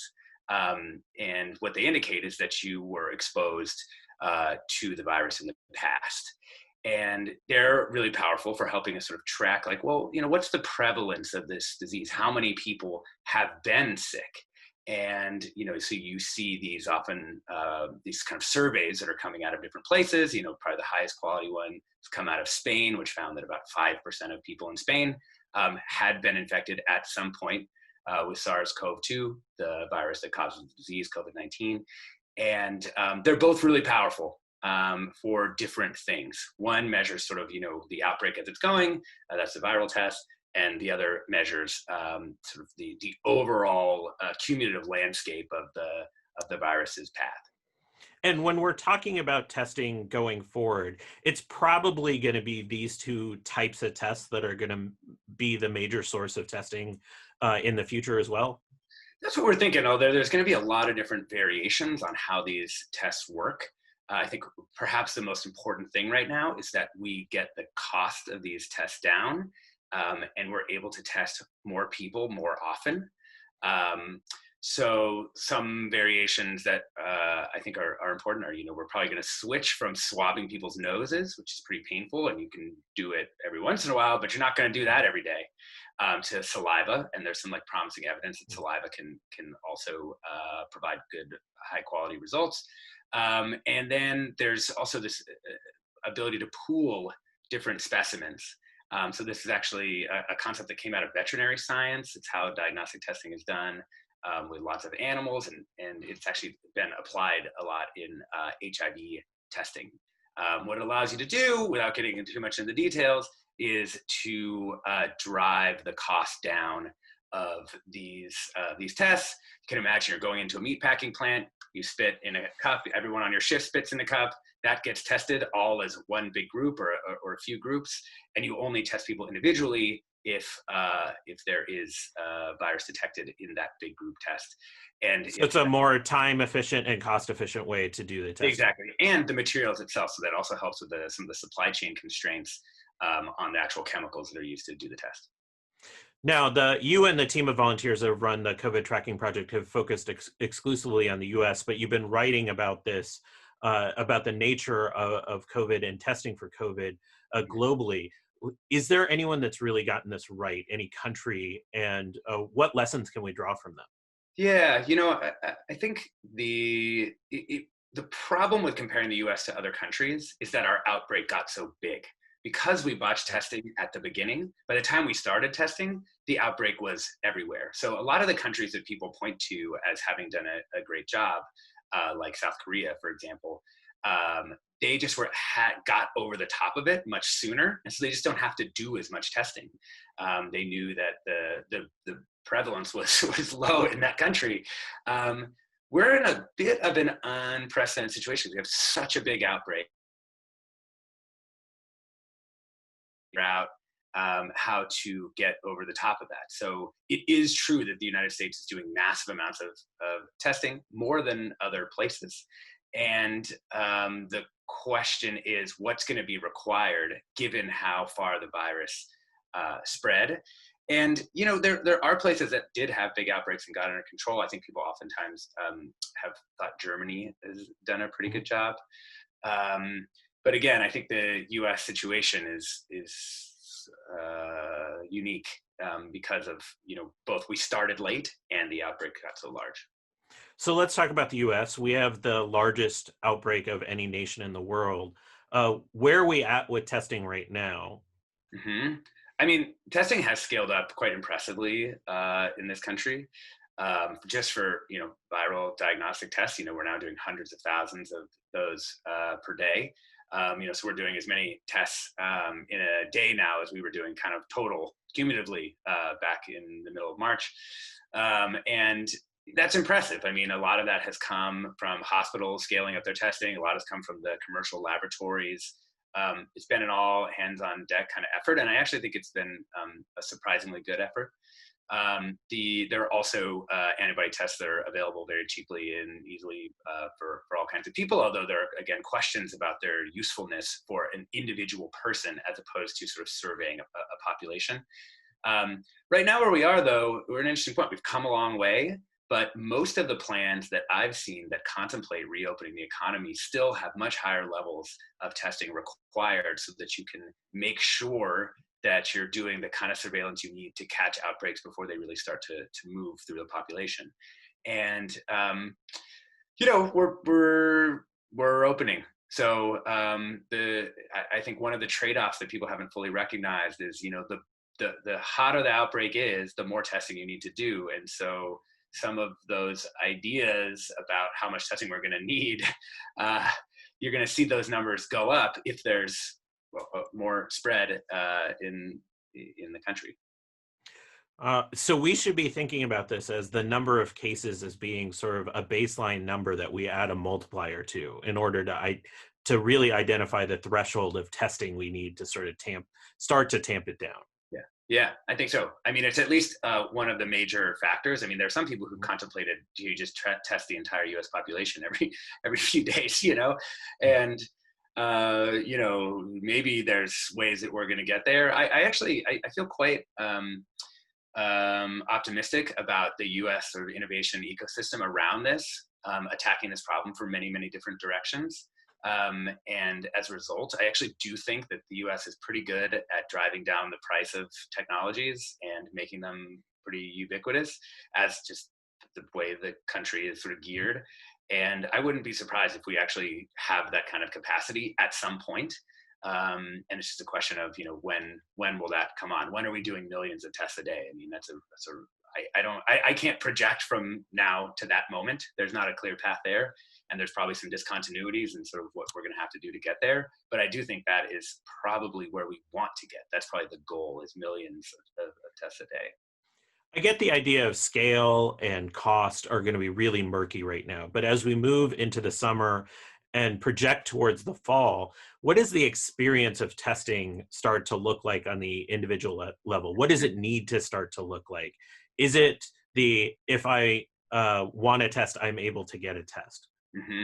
I think that is what's going to look like. I actually think you're probably going to be getting tested as a matter of course, particularly if you're a worker who works outside the home.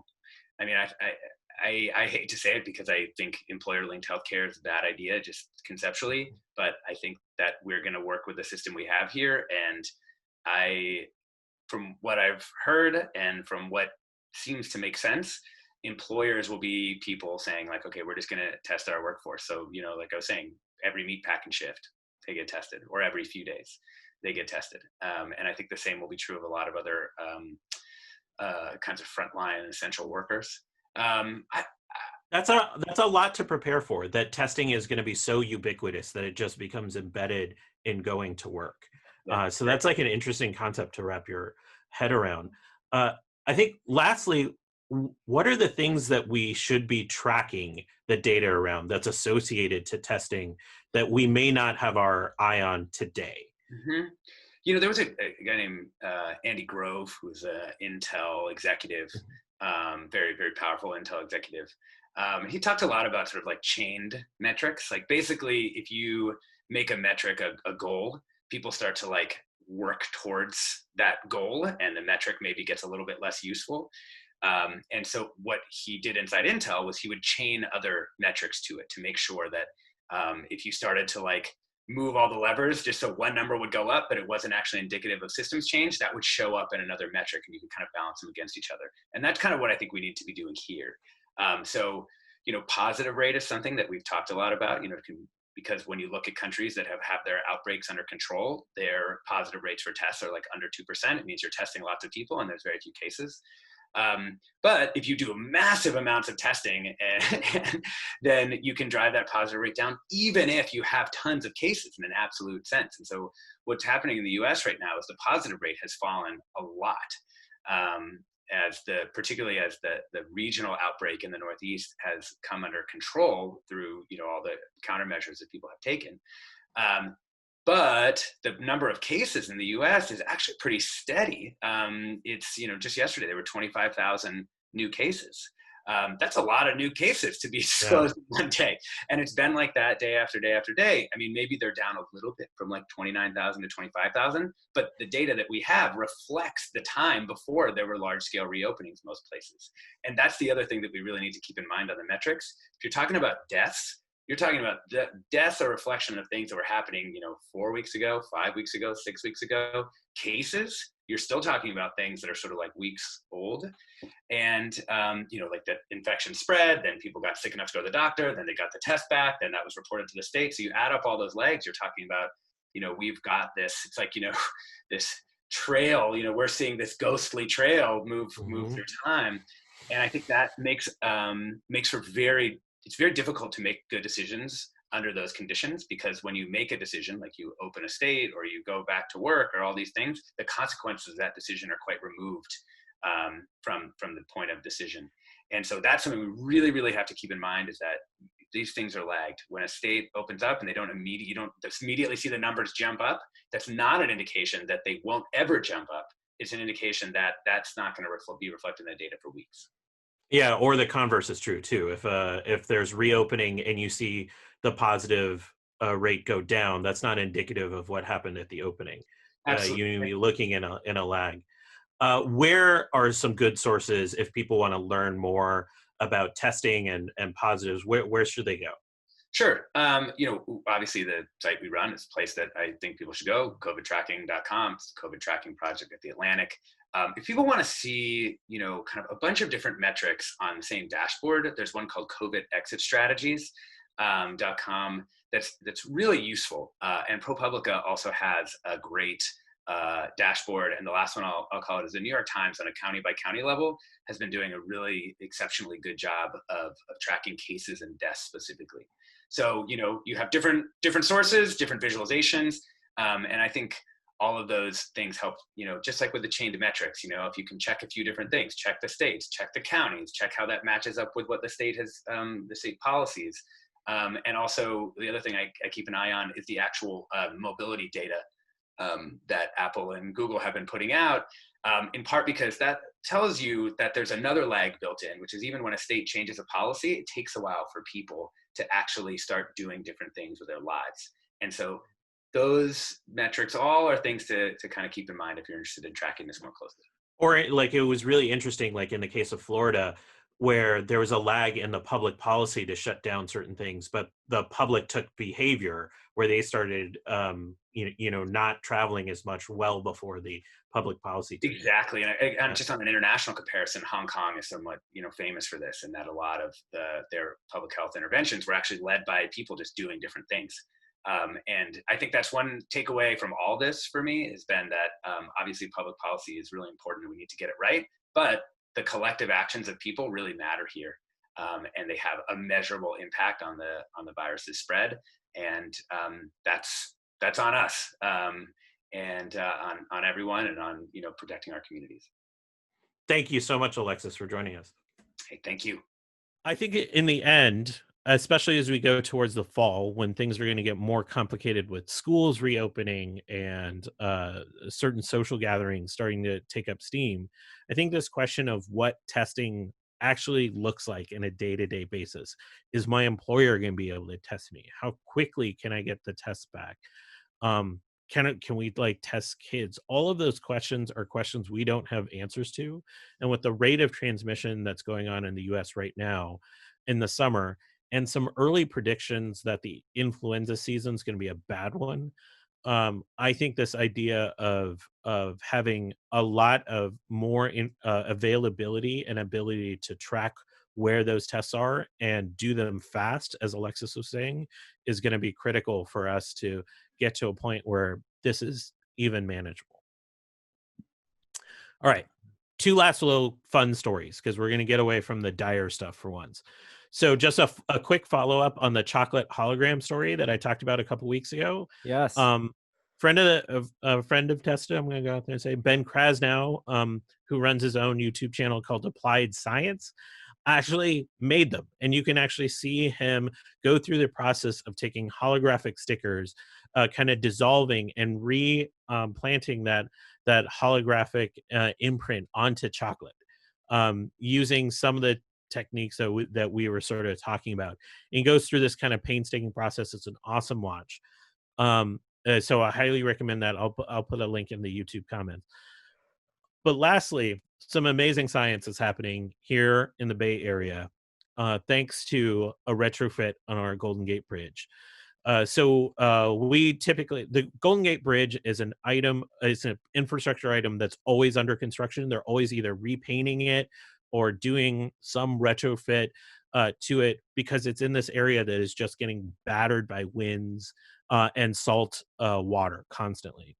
And so what they installed is, to deal with some heavy winds, these railings along the sidewalk to kind of deflect a little bit of some of the wind that comes in, to make it easier and safer for pedestrians to walk on the bridge. Well, it had an unintended consequence. And Norm, you can share that. Here we go. Oh, did you believe that? Oh my God. We didn't have to go to the parking lot. You can hear it right here. Screaming.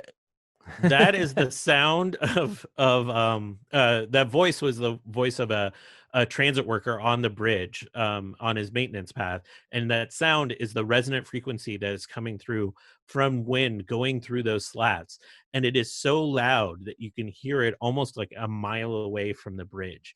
It only happens on these really heavy wind days where the wind is coming in on a certain direction. But it's happened so far like a day. Some people said it happened again on a second day since they've installed it, but they only installed the slats like a couple weeks ago. It is this, there's this hilarious statement where they came out a couple days ago and said, yeah, we knew that this was going to happen. Yeah, we totally knew this was going to happen. But now the Golden Gate Bridge comes with sound effects, which I think is the coolest thing ever. It's so eerie. It's very creepy. I mean, I haven't been around it here in person, but apparently you can hear it from Land's End and along Ocean Beach, and a place where you can see the Golden Gate Bridge. You can probably, yeah. You can't hear it from Ocean Beach. Is that true? Land's End, right at the Cliff House. You shouldn't be able to hear it from Ocean Beach. The wind is going, the audio is going the wrong way. There's a video clip of what it sounds like from Land's End. I believe you can hear from Land's End. Sure, yeah, Yes. and but probably not Ocean Beach. Probably the marina. Yeah, Presidio for sure. Yeah. Woo. Very, very creepy. All right, let's move on to our last segment.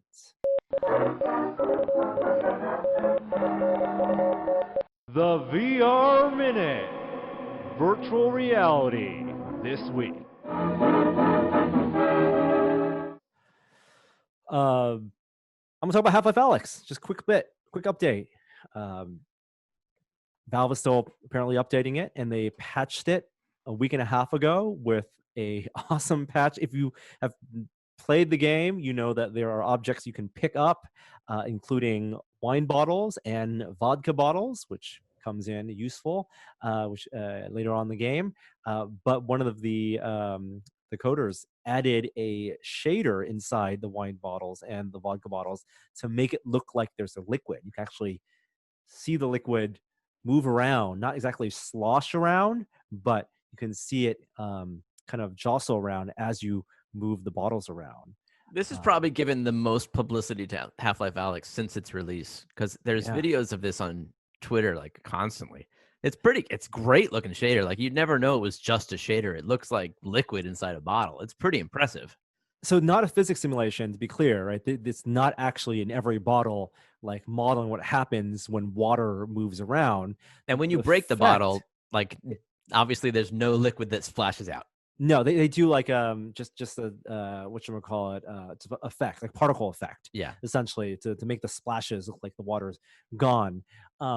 But it's such an effective illusion as a shader. I think it's worth talking about because people have now tried to implement it in things like their Oculus Quest games. Like I saw the same guy who works, I think, Shopify, who did the finger Beat Saber laser fingers, lightsaber fingers, also made one where his hands with hand tracking are vials essentially that look like they're being filled with liquid, which then you could use as an interface for health and mana.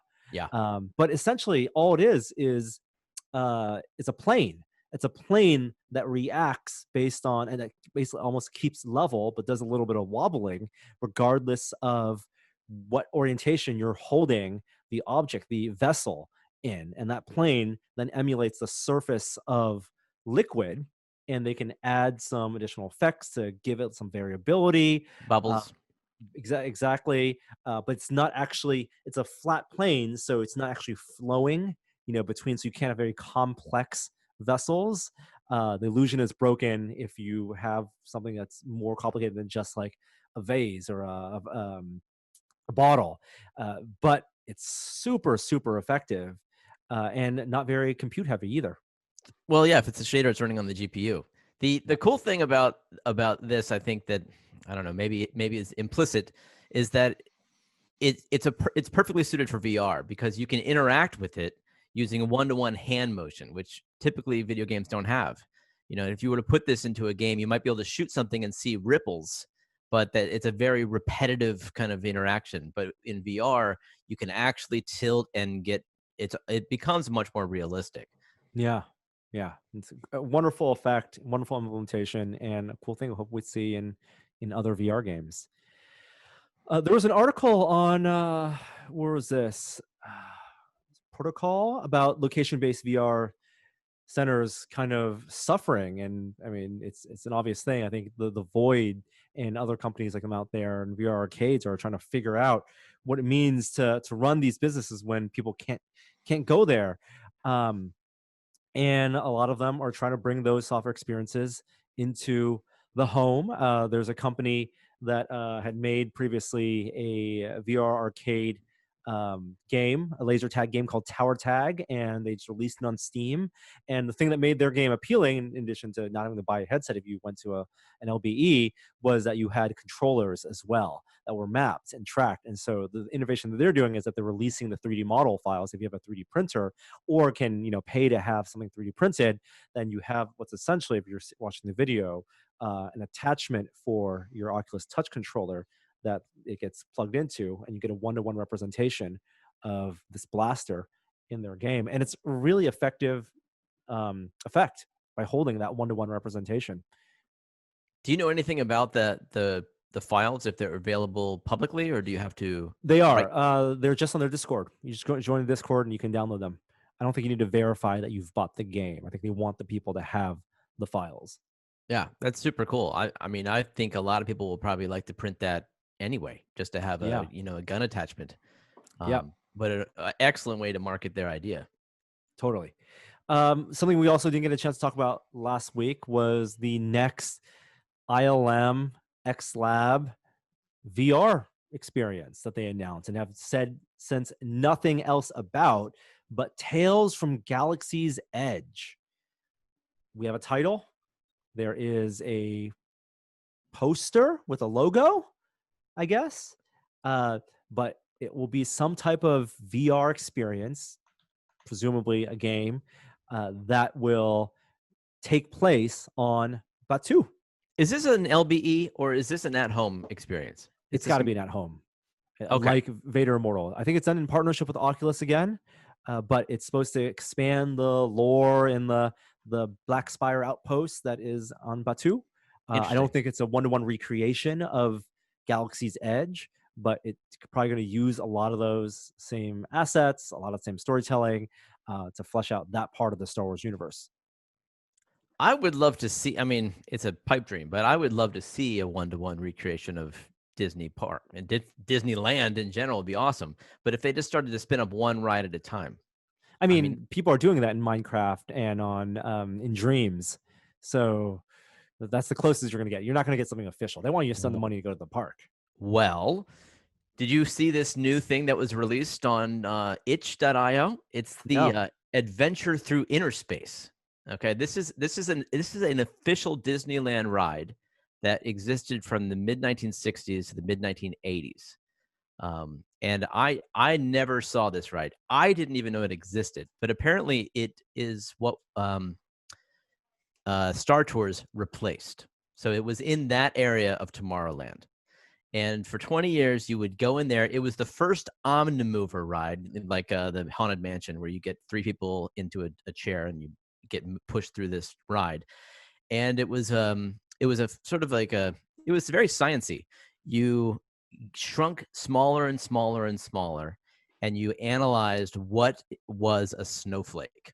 So you start on this ride, you sit down, and you go through a narrated visual experience where you see, the snowflakes, and then you see the molecules, and then you see the atoms, and then you see the nucleus, and it's very cool. And what this app is it's a VR recreation of that ride.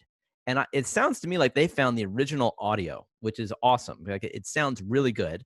They did a solid job recreating the look of the ride, because I went back and I watched YouTube videos of old film of what this ride looked like, and they did their serious homework on it. It's all recreated, and it's free. You just go to it's a Adventure Through Interspace, THRU, Project Snowflake. You'll find it on itch.io. You load up side quest, drop it on your Oculus Quest. It'll show up in unknown sources, and I highly recommend it. It is a little bit, maybe if you're prone to motion sickness, be wary, because it does do this thing that Omnimovers do, which is rotate you, which is a panning sense, which can be nauseating. But, it's just close your eyes, maybe if you feel that, and then open them back up, because it's well done. It's a really cool app that gives you the taste of what it might be like to go to a theme park virtually. Yeah, it's done as part of the folks who run the Disney History Institute. It's an online catalog of ephemera and imagery and media, preserving things that changed through Disney history. What an awesome idea! I mean, they should do every destroyed ride. The 10,000 Leagues Under the Sea, all kinds, or 20,000 Leagues Under the Sea, all kinds of things. I'd love to see Totally, absolutely. A couple other things coming out. Paper Beast is coming out on PC, on Steam. This was previously a PSVR exclusive. I haven't played it, but this was not developed by Sony, I believe. But they have. Dude, this is This is by the guy who did Another World, Out of This World. Yes, the old game, the old voxel game. It's a poly game, but it's wow. I mean, this guy is up there with a game god. I mean, I'm super excited to see this. I don't know anything about what reviews this game got, but I'm super psyched to see this coming out on PC, because this guy deserves all the credit, because he made a fantastic game. And then if you have a quest and you've been playing on side quests, the game Crisis VR-Gade, kind of like a time crisis style time-based shoot 'em up.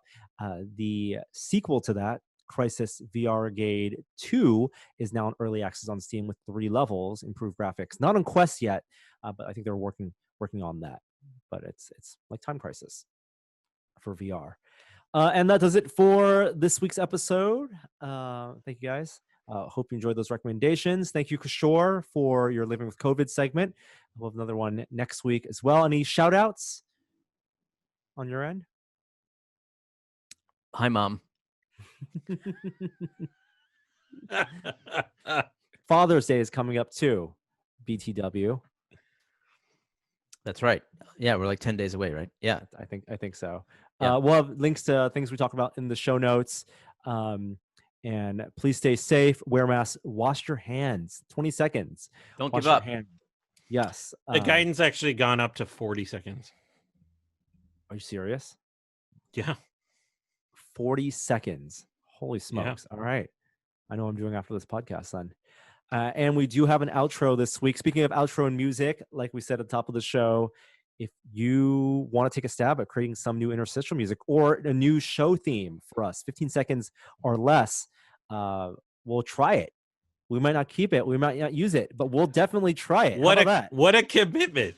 We'll try it for one episode. I'm not just going to listen to it. We'll actually play it on an episode, and it might stick. I'm excited about this. Mix it up just a little bit, but outros still are very much welcome. Thank you so much, Black Powder Engine, for making yet another outro for this week. Haven't heard it yet, but so we're going to wrap up with the show with, and here it goes. Hi there, I didn't see you. That's it.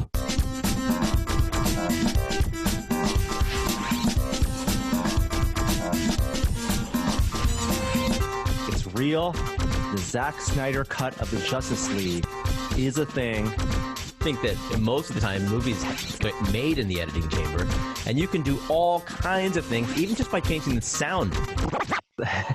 Wait, hang on. Jeremy, I would bet a whole lot of money on this that you're wrong. Like an extraordinary amount of money. Like I'm almost to the point of betting a child. Hashtag release the Snyder cut.